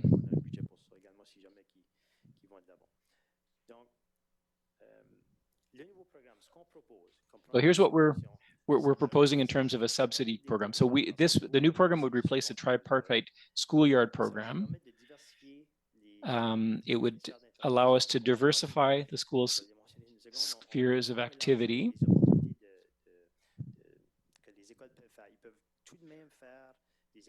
Schools can improve their schoolyards, but it'll go much further than in the past. So if they want to not only improve their schoolyards, they can do other things as well.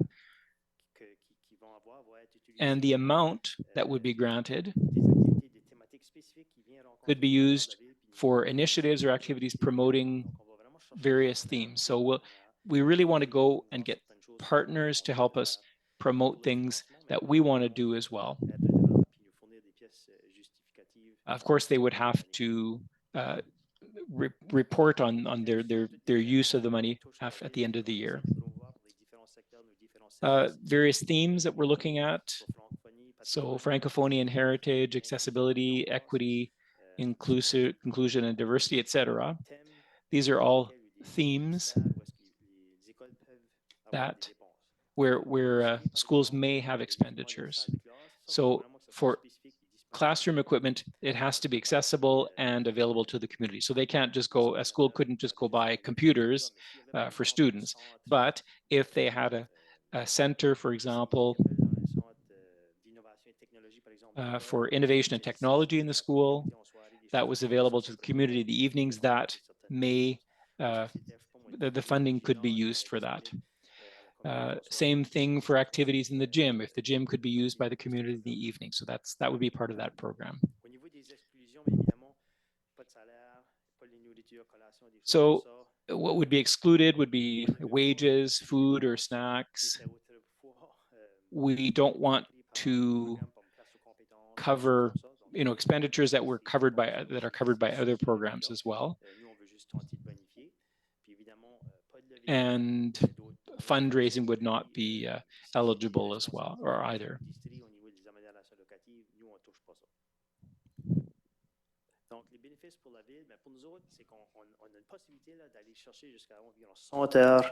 Advantages for the city? Well, we could gain 100 hours use of gyms. It also means more hours for city programming. A moment ago, we were talking about having space for non-structured time. For a year and a half now, we've been talking about this, but we need gym time. So if we have more gym time, then we're able to be more inclusive and offer these gym times to the community for unstructured open times. And also for our community groups, as you saw this evening, even with basketball, this is one of the groups that's looking for more gym time. Also, with regard to equity of access, currently, the groups are telling us that they find, how shall I express this? We observe that there is no equity in the way that allocation is done at the district level. While we take charge of it, we can look at all the requests, have a transparent process, that we have a process that is going to meet with the different groups. So for example, if a group has 100 young people and another one has 200 young people, well, we'll be able to offer gym times in a much more equitable fashion rather than a group that mobilizes a whole school. And we're seeing this right away. I'm not accusing anyone. This is just an observation that we have, and we're confirming it because the process right away is not necessarily established the way we do in the city for other infrastructures. So this is what we're offering, and they're open to helping us and seeing us help them in this approach. And also, when we accredit organization or we recognize the organizations that we have right now, if these are the values, if we can work with them and give them gym time, that helps them and also helps us give some value to accreditation of other organizations. So we do this by this gym access. Also, we will be able to wait to build gymnasiums for another couple of years. So we use what we have right now. And the last thing, as I have already mentioned this, with regard to our values, we're talking about equity, active life, transportation. There are so many great projects. They do so many great things. Often they don't have enough financing. Maybe it's not very much that they need. And this is where we see the requests for help. They're looking for a $500,000 here or there, and it may make a big difference. So they can do 3 times more than we could do with this money. So this is why we can look for these partners who can really help us promote families and community and our values. Advantages for schools and district, of course, the administrative burden of managing these locations that the district have to do because they don't have the expertise that we have. We know the associations like we do, if they call to reserve a gym, they don't know if they're accredited, if it's a nonprofit, sometimes it's not clear. So we can deal with that. As for schools, I said access to financing and also a flexibility with regard to using smaller amounts of funds with the tripartite program for schools. So for the association sector, the reservation process is much simpler. They don't have to run to each school, try to be the first to speak to the principals. This is how it happens now. It causes quarrels, and so they get their answer, and often the district has to wait until September before knowing how much gym time they have in each school. So imagine you're a basketball organization, you're here tonight, you have 300 young people, you want to organize your season, and you only find out on September 4th that you can get the gym from September 9th. It's unrealistic.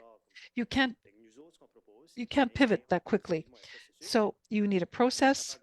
We are capable of doing so we do with the arenas in September. The groups already know what time they have in September. We'll do the same thing with our gyms. Much easier for an organization. They go through a process, they get their answer straight away, they prepare registrations, they prepare the budget, and so they are able to launch their campaign in September. This is what we're proposing for reservations, transparency. I've already mentioned this, less frustration. I can tell you that there is a perception and the feeling of inequality in some groups. We say some groups do, get the right of way, and we can reduce that to 0 and better planning. For the city, for us, well, it's one of the things we looked at and we said, how much is all of this going to cost us? What we're proposing for you tonight should not cost us anymore because we are reassigning funding. We are partly reaffecting the program. Yes, it's very little money, but income from gym rental, imagine if we have 100 gym hours and we have 20, but the other 80 hours are the groups are still going to be paying for that. And so these revenues are entering and going out rather than paying $20 an hour to the district, and then the district sends 60% to administration and 40% to the school. We say, look, the $20 comes to us and we transfer this to an agreement like a subsidy to the school. So the school benefits because they get more income rather than if they had gone through, I'm not getting stuck in the weeds as I explain this to you, but there's no additional cost. This is how we conceived this in various scenarios. So we do an agreement with the associations like we do with arenas or anything else. With regard to Mathieu Martin, well, Mathieu Martin don't participate because they have an agreement with the Francophone school district. They benefit from a lot of things. And this, it'll come in your package in the next meeting. In the South District, we have the gratuity for providing diplomas. For men's hockey, women's hockey. These things affect École Mathieu Martin school, and this school, given that they have many more inter-school sports, their gym times in the evening are much less available than in the elementary schools. So even if Mathieu Martin does not have access to a monetary subsidy, they still have advantages for their school. So the next step should be a notice of motion that will come at the next meeting of council on June 24th, and then abrogate L12 from the tripartite agreement. We'll also work at finalizing agreements with the school district and each of the schools, and continue our discussions with other schools which are not yet involved or engaged in the program with us, and also to communicate with the renters to begin the steps so we can launch phase 1 of the program in September. So that's what I wanted to present, and I'm certainly open to listen to your questions or reactions, and the colleagues who have worked on this file with me are here to answer as well. A quick reminder that in the very next few minutes, we're going to need to make a resolution to extend the time of this council meeting. And we know that our colleagues from Expansion Dieppe are patiently waiting for their turn. Having said this, Councillor Thibodeau, and then Councillor Godbout. Thank you, Your Worship. I simply want to congratulate you for this agreement with the schools and the district, because I can say that you're great negotiators, because I have dealt previously with the school management and I doff my hat to you. Thank you, Councillor Godbout. Yes, bravo for your work and for developing this. Two quick risks that I notice and that probably you've addressed, and if you want to put them in the resolution, be easier. One, when you go to discuss with each of the schools, it's important to respect the parent support committees and the presidents of these associations, and who discuss with the school management with all kinds of issues like this. Don't forget that even if school management deals with them, be respectful of the important role that the parent support boards provide. Secondly, what's happening if the policy is 407 is modified? So policy 407 and has been modified 4 or 5 times since 1986. So have you had discussions with the district about this and previous amendments? Were they based on the principles that were there? And will there be no amendments to this policy in their future plan? We haven't had discussions directly with David about this. If there's a policy that's been around for some time and the principles of the policy, if they changed, it would be not very probable that it would affect us, because if we're involved with that policy, is the issue of allocation, which is it's allocated to youth and firstly, and then the associations. So it's not the private sector who will have access to these facilities that belong to all of us. So these are community facilities. Should this change? Yes, it would drastically change things, but I don't see this happening because the schools have, even in the Anglophone sector, if you look at the documentation on that side, I think the schools are infrastructure which belong to the community and they have to be put at the disposal of the community. Thank you. Councillor Le Boutillier. Thank you, Your Worship.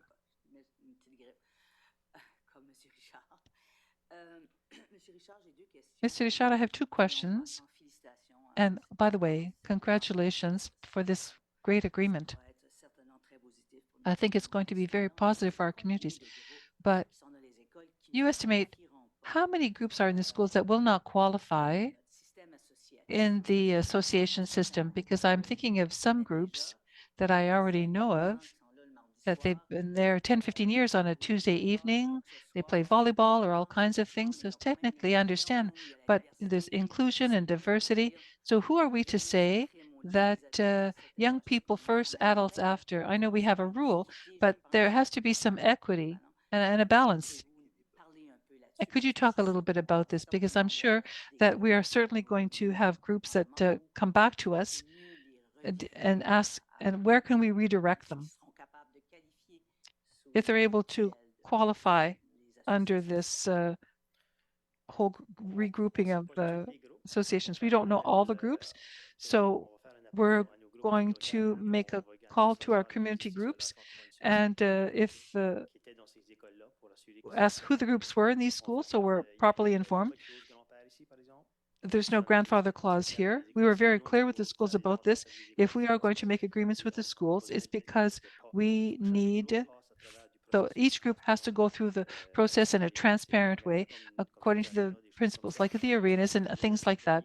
So youth first before other groups, and we hope to be able to find some equity throughout all of this, as we have done with our other infrastructures. But at the end of it all, we have to offer it according to policy 407 of the department. The department says youth first, and there are some options. There are some groups that have been in contact with us who are worried, and we say, look, we're going to go through the process. We'll see what the demand is, and we're not in charge of all schools in Dieppe. There are some schools who don't want to work with us, and we also know that there are maybe a better use of some other schools that could be done. Some groups are in gyms that could be in a Carrefour, for example, or things like that. So this is what we're working at. So we have an idea that there are some groups around, but these groups also are the groups that pass straight through to get into the schools, and they went around the policy because the administration wasn't following them.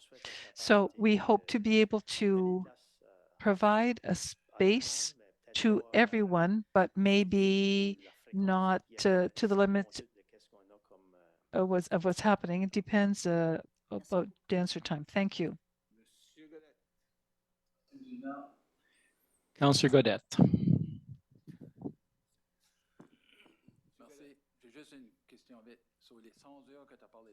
So the 100 hours that you were talking about, was that all the schools who are going to get involved, that you think are going to get involved, or?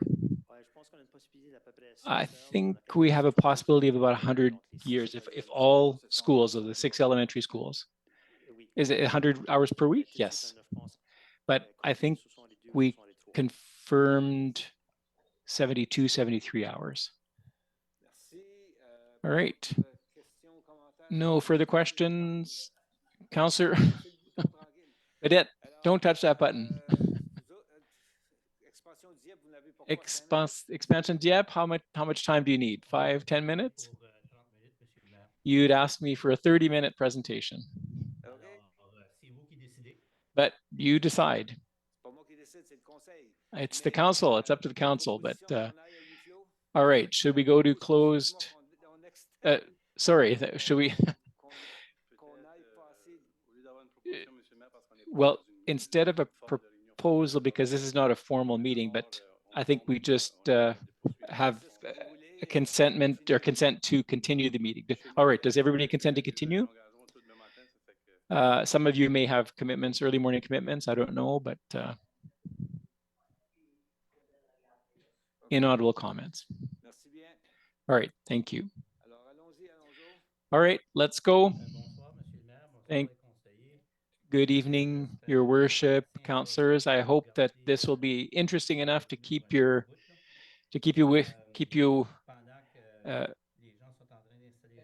with us for the next few.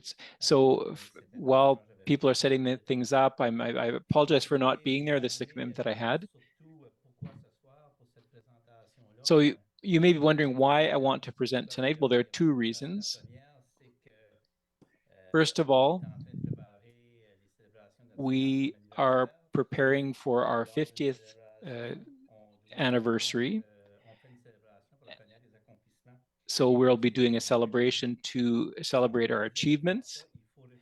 And to be able to do that,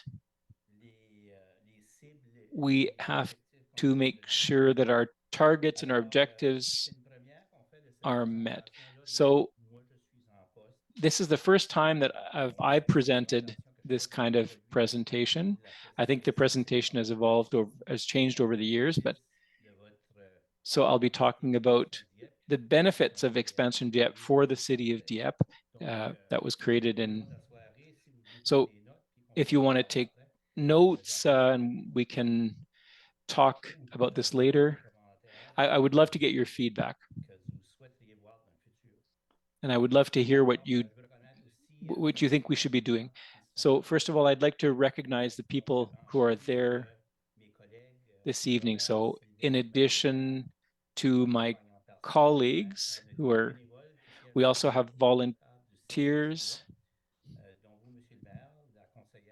including yourself, Your Worship, Conseillère Godette and Turgeon Roy, and Marc Melançon, who's an ex officio member, and Mr. Spencer as well, who is also on the steering committee. So we've decided to divide the presentation into 3 sections. So we were created 50 years ago by the city. So we'll talk about the introduction, we'll talk about the return on investment, and we'll be talking about the development that'll be coming in upcoming weeks and months. And then we'll talk about our strategic projects. And then the second reason why we're doing this presentation tonight is that City Council and our board are working on developing a strategic plan. So it's good to have this presentation or this document before we make decisions. So in my introduction, I'll just talk about our board of directors. We'll be talking about our history, the origin and our raison d'être. I'll be talking about our value proposition and our service agreement with the city. Next slide. Here we have a photo of our board of directors. And I just want to point out that Claude Paré was in his 3rd term, and he's just finished his term. And we have a new photo that was taken in June. And this shows the new board. There were 3 people who were absent that night, 4 actually. Marc Melançon, André Pelletier, and Jessica Woto. So there were 4 people who were not there. And also on the photo, we see Roger Melançon, who filled a vacant position. On the next slide, we see a picture of our small dynamic team with big ambitions. So you know them already, so I will save a bit of time. I won't reintroduce them here. So this will be the longest part of the presentation. We'll talk a bit about our history. So expansion Dieppe, and just a reminder of who we are and where we come from. We are an organization that was dedicated to the economic development of the city of Dieppe, including its industrial park, business park, and downtown area. So we create partnerships, we provide essential information, and we broker real estate projects and investments with our various business community partners. So we work with private investors. So we want to create an environment and create tools, but it's the developers that create those investments. So we were created in 1973. We were created under a municipal bylaw. Next slide, please. Or that you will see on the next slide. So in 1973, in July, if I remember correctly, there was a municipal bylaw that was created, creating our entity. The council, city council, and I'll read part of the document here.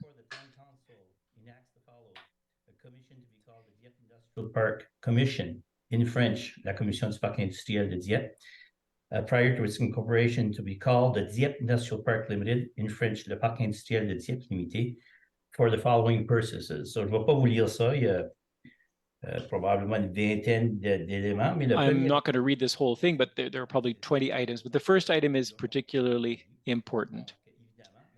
So I never did find this document in French. Yeah, with a view to the development of the same as sites for the establishment of industries thereon, and to sell, lease, or otherwise deal in or with the same. Alors, pour les gens qui n'étaient pas là dans le temps comme moi, c'est bien. So for those of you who weren't there at the time, that's why we were, it set out the reason why we were being created. In connection with such lands. Alors, c'est ça qui a été arrivé au mois de février de 73. Puis finalement, au mois de juillet de 74, on a eu... So in July 1974, we had the proclamation of that bylaw. So next slide, please.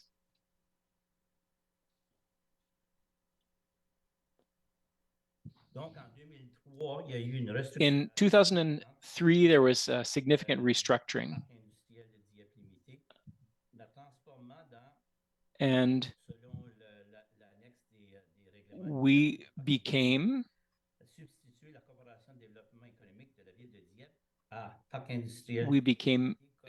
the industrial park, or no, we became the Economic Development Corporation of the city of Dieppe. So this was by way of a resolution of city council in March, and because the city at that time had new ambitions for the development of its downtown core, and it needed a tool to do this. So next slide, please.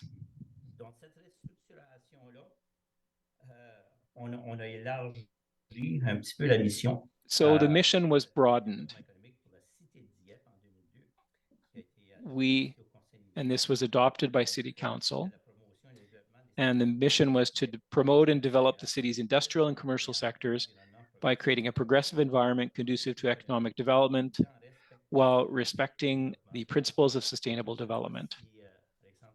So I don't know if Alexandre Truchon-Savard is still there, but even at that time, there was a premonition of what was to come in terms of the environment. So in the coming slide, in the next few slides, we'll be talking about the materials that were presented and adopted by City Council to create an economic development strategy for the city of Dieppe with the priorities. So On these slides, we'll just quickly look at the priorities that were listed at the time. So Marie-Pierre, so you should be able to see check marks appear about or beside the items that were accomplished over the years. So we have industrial and commercial institutional priorities on this slide. And one thing that I'd like to point out is that we talk about preparing a tourism development strategy, and I find that very interesting because that's something we're doing currently with the city right now.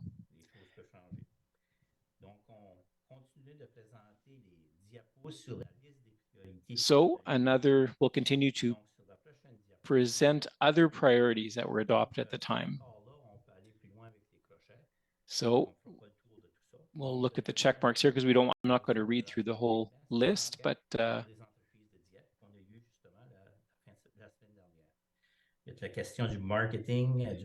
there's a point on marketing, expansion, website, conferences, luncheon meetings, promotion, and on the other side, development, research, and partner relations. We talk about relations with the Chamber of Commerce, the airport. And these are all things that we were doing at the time. And then the second last one, strategic planning, that's where we are at now, and we'll be talking a little bit about that later. So very quickly,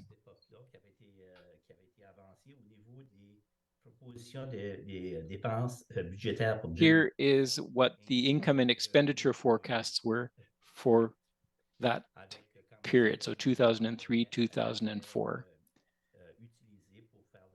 So this was how the money was going to be used to promote development. Next slide, please.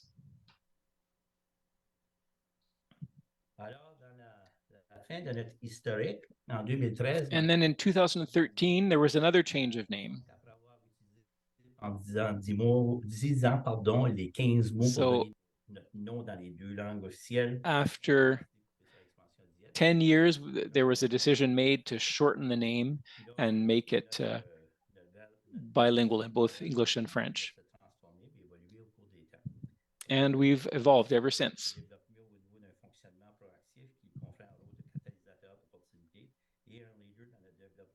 So we become a leader and a catalyst for development in the region. And then our last historical slide, we are at our 50th anniversary. So as I said,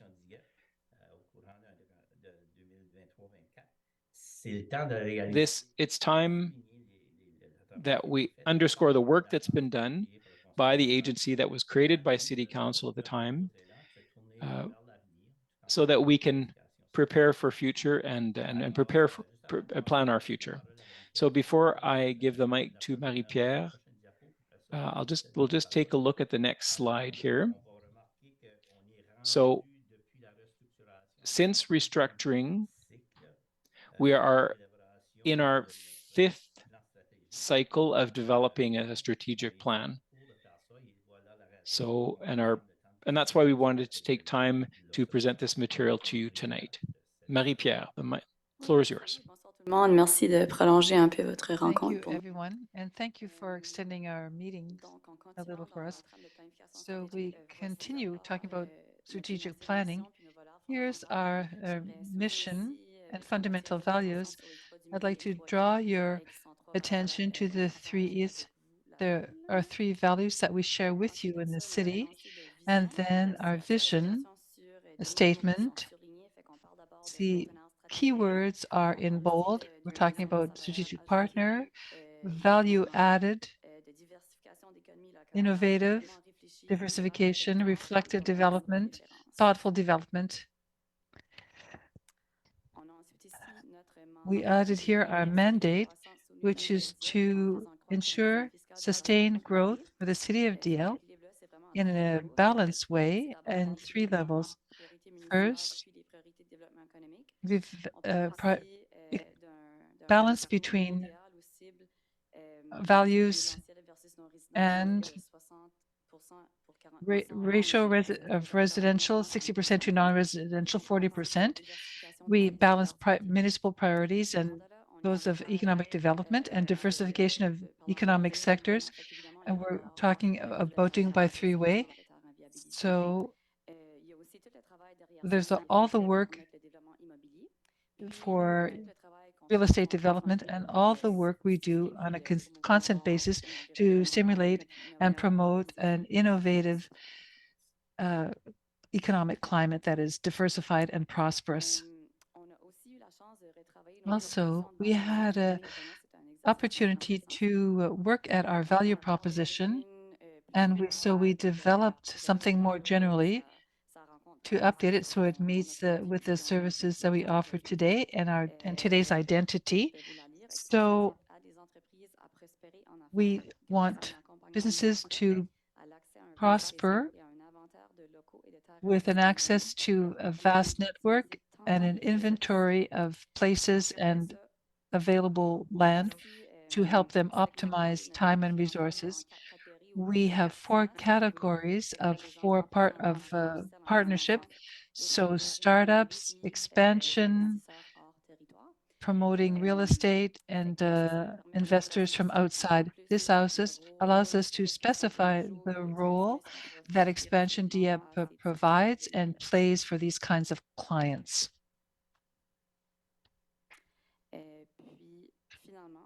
And finally, with regard to the service agreement 23-25, you're all aware of it, but about a year ago, a new document was established and signed, which is a service agreement between two parts, Expansion Dieppe and the City of Dieppe, which is going to be revised every 2 years.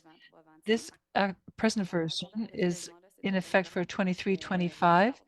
And first of all, it's to formalize the collaboration we have between the City of Dieppe and Expansion Dieppe to define the rules of each as related to economic development and ensure a constant communication between both parties. With regard to main undertakings, I'm not going to go through the whole document because it's fairly long, but you can see it here in front of you on the screen.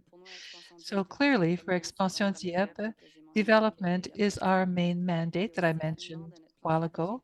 And also, we have to align our strategic plan with the cities. The timing is excellent because we're doing our planning in a parallel fashion.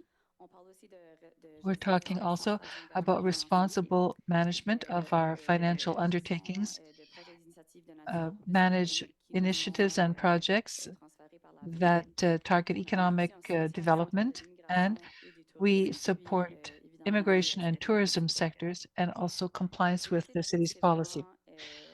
On the city side, really it's the financial aspect for operations and additional financing as needed for infrastructure development.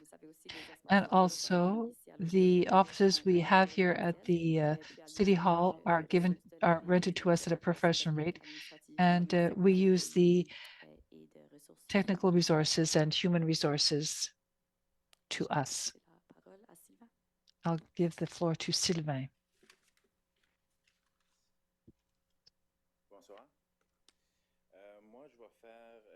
I'm going to do the development sector, and then Robert will talk about investments, and then Louis will have the closing words.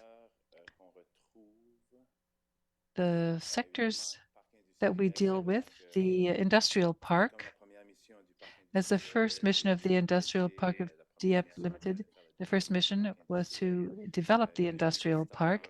Since then, growth has happened between the industrial park and Dieppe Boulevard, and to continue toward Aviation Road. We have more than 4,000 acres of industrial zone, and clearly this is the road that we're heading forward on.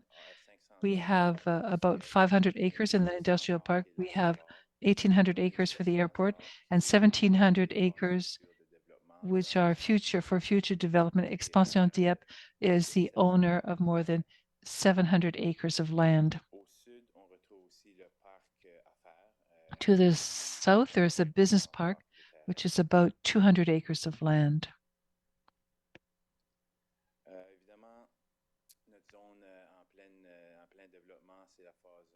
We have phase 1 of Aviation Road, which is in green there.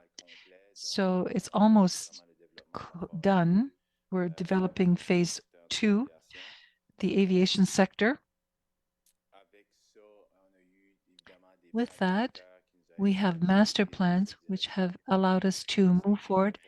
In 2013, we had engineering, Crandall Engineering, 2014 rather, Crandall Engineering. So it's updated every 10 years. So 2024 is on the list. So we are looking at doing a new master plan to continue future phases of development in the park.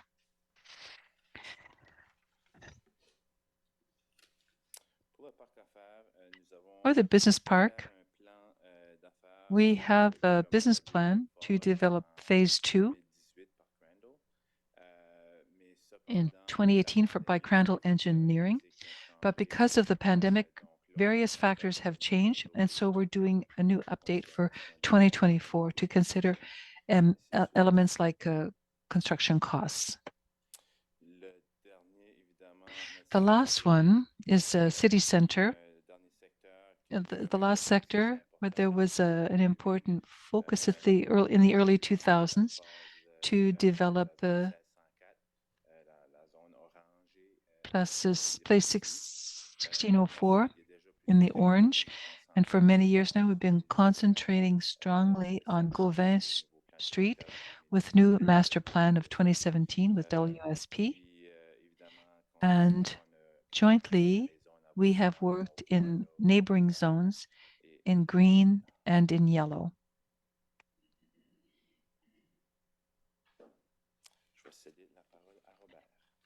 I'll now give the floor to Robert. Thank you. Good evening, everyone. We won't talk about basketball. We've done that already. You know, it's fun because I'm here to give you the most exciting and interesting slide that we've ever seen in Dieppe since 1973, thanks to all the great decisions you've made around this table. I don't know if you know this expression, hockey stick. We have a hockey stick curve with the tax base of the city.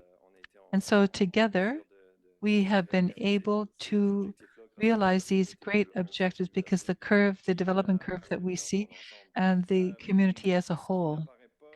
What you don't see, do you want me to leave it up another quick second? Okay.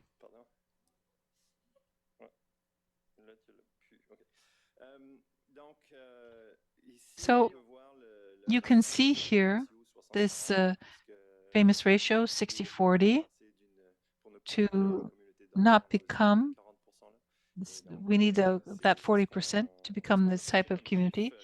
And this is the figure we've been looking for since 2013. Previously, we weren't making much of a distinction there. And since then, we're now at an interesting ratio. In the last couple of years, things have been affected, of course, by the growth of all the buildings in Dieppe. But I think we have a ratio which is a healthy one, and we can count on the future that it will continue. On this animated slide, we'll show you the property values that are currently in various parts of the industrial park, beginning by, oh, I forgot something. So if you look in the dark blue, the original part, 1973, we started selling these lands, $150 million worth of development there. Over the years, we've continued developments, Dieppe Boulevard. I think in this sector here, $74 million. And here, Expansion Dieppe, another 57 million. And as Sylvain showed a moment ago, there are some additional millions without working the business park at 69 million here, and everything that's happening in the city center and that is going to continue to happen in future years, 109 million. Let's not forget also the high city. So everything that's happening here outside, if you go through there, even today or 2 or 3 times today, and I don't know if you're like me, but every time I drive by these buildings, I see what's happening and the new developments that are occurring there. Excellent news along Dieppe Boulevard and the extension of Dieppe Boulevard to Dover. That's happened lately, and so it's going to improve the busy nature of these commercial centers. So here, I think I'm going to give the floor to Louis. If I'm not mistaken. Is he with us still?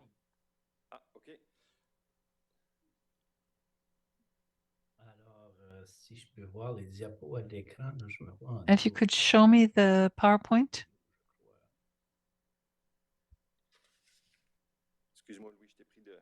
Sorry, Louis, I took it away. There we go. So what we're trying to show you here are the advantages that came as a result of the work that's been done by people who've worked in community development in the last 20 years. You can see the advantages with regard to property assessments that went from $78 million and that are now at $500 million in 2024. Next slide, please. And so you see the preparation by sector. You can see what we're coming here. So in 2002, in gray, you have the industrial park. In orange, you can see that these things were just developing.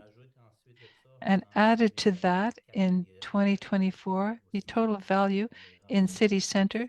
So there's more than $100 million of investments in this sector that were done through the help of City Council for developments in our mandate to transform things over since 2000. In the business park, we're now at over $121 million, and finally in the industrial park to 300 million, to more than $500 million. So all these investments happened in this sectors have happened over the last several years. Next slide, please. Now let's look at our strategic projects. We're trying to indicate what's happening in the future, and you can see what's been happening on an annual basis. Last fall, October, November. So there were land purchases again in the industrial park, more than $600,000. You have expansion in the aviation sector, phase 2B construction, and other acquisitions that we're looking at for $500,000. Benjamin Street, it's the expansion of the street which happened there, and so that's happening. In the business park that we're looking at, there's a study on environmental impact which happened following changes made by the province to regulations in 2020. So we developed the 40 acres left, which is not development, and we haven't done to this sector. It's been sold. We have a concept drawing and a call for tender that has come out and probably is going to in the area of $100,000. And we were hoping, because we have no further lands to sell, to be in construction over the course of next year and in that sector. So the last assessments that were made before COVID were at $4.5 million. We've invested $5 million. And so we're going to be seeing this in the work that's going to happen. And we'll get the figures, more exact figures in the future. So in the city center, there are still lands to be acquired to the order of 3.5 million. Expression of interest for Îlot Gauvin.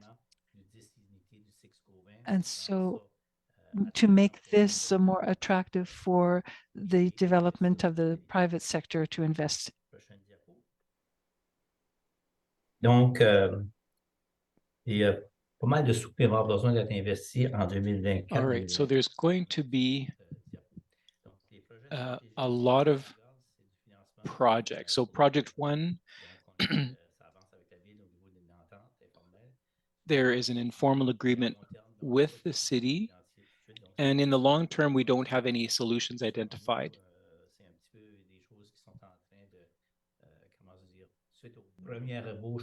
So after since the first draft, things of the strategic plan, things will evolve. So phase two of the industrial park extension of Aviation Avenue, we hope to be able to put land.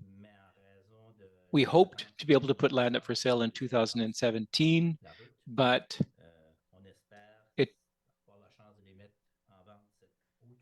we now hope to be able to put them up for sale in the fall.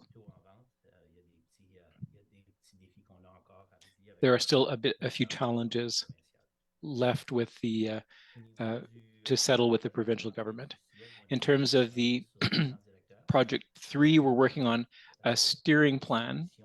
There's an RFP that's underway, and we're waiting for bids.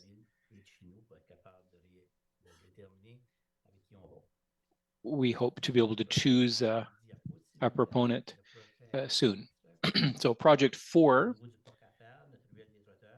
is in Business Park, La Ruelle des Trotteurs. So that'll be a $4 to $5 million investment. So there is an environmental study following new delimitations, and we're waiting for proposals to review the business plan. Project 5, the Gauvin block in the downtown area. There will be a relocalization of the 6th Gauvin building.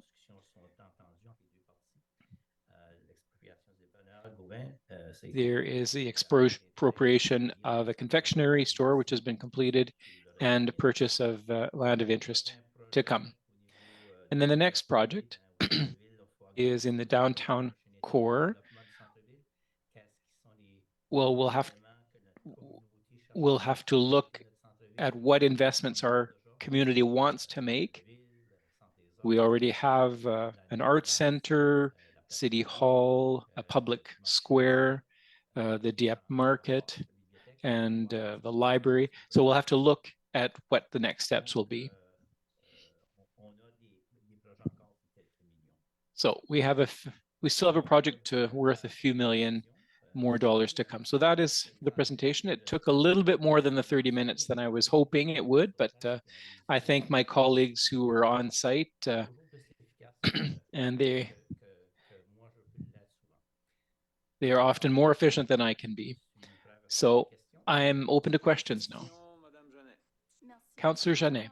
Thank you, Your Worship. Thank you for the presentation this evening. It was very interesting. I know it's late for you, it's late for us as well. I have a question with regard to the figures that you were talking about, the tax base, the benefits for the city. You know, we see what is residential and what's non-residential. What's attributable to the work done by Expansion Dieppe?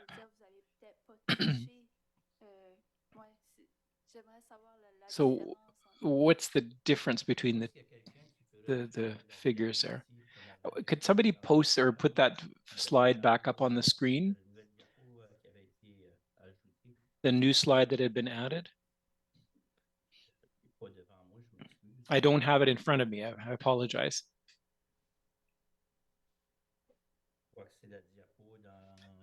I think it was slide 32 or 33, around there, 30. This one here, I think. Can you see it, Louis? No. No.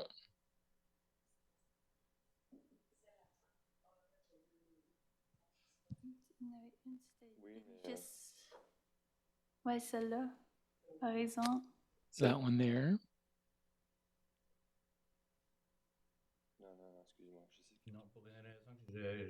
Yeah, for some reason I can't see it.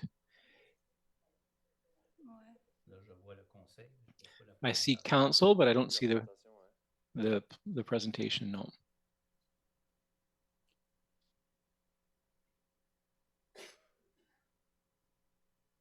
C'est ça. Donc, That's the one. Yes. Okay. So, and then it's the slide after that, I think. I think it's 1 or 2 slides further.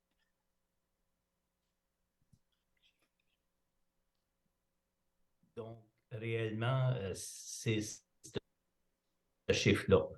Donc, le So it's here. So it's the tax assessment amount. These are all areas where we started from 0. So it's the industrial park or the downtown core. And so we see the detail, the breakdown on the next slide as well. So those are the areas where we had a direct impact or that we worked on. So the downtown area, the business park, and the industrial park.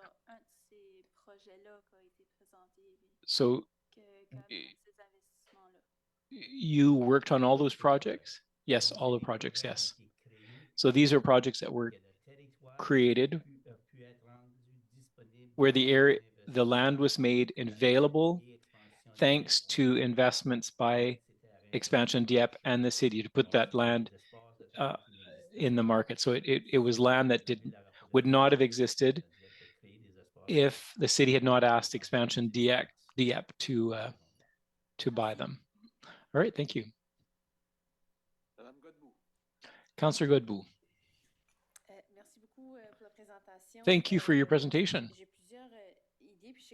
I have a number of ideas, and I know that we're going to be talking about strategic planning, but a question that I had for you this evening was this. Given the evolution of the organization and the changes that you brought about, when is the last time that we did a reassessment of your implementation act? Maybe we need to modify or modernize those things. Maybe we'd add that bill to allow you to evolve as an organization. That's a very good question. So from what I saw and from what was told us in previous strategic planning exercises is that the act creating the industrial park is very broad. So we can emit debentures, or we can issue debentures, we can buy buildings, we can build buildings without specifications. So there's a lot of things that act allows us to do.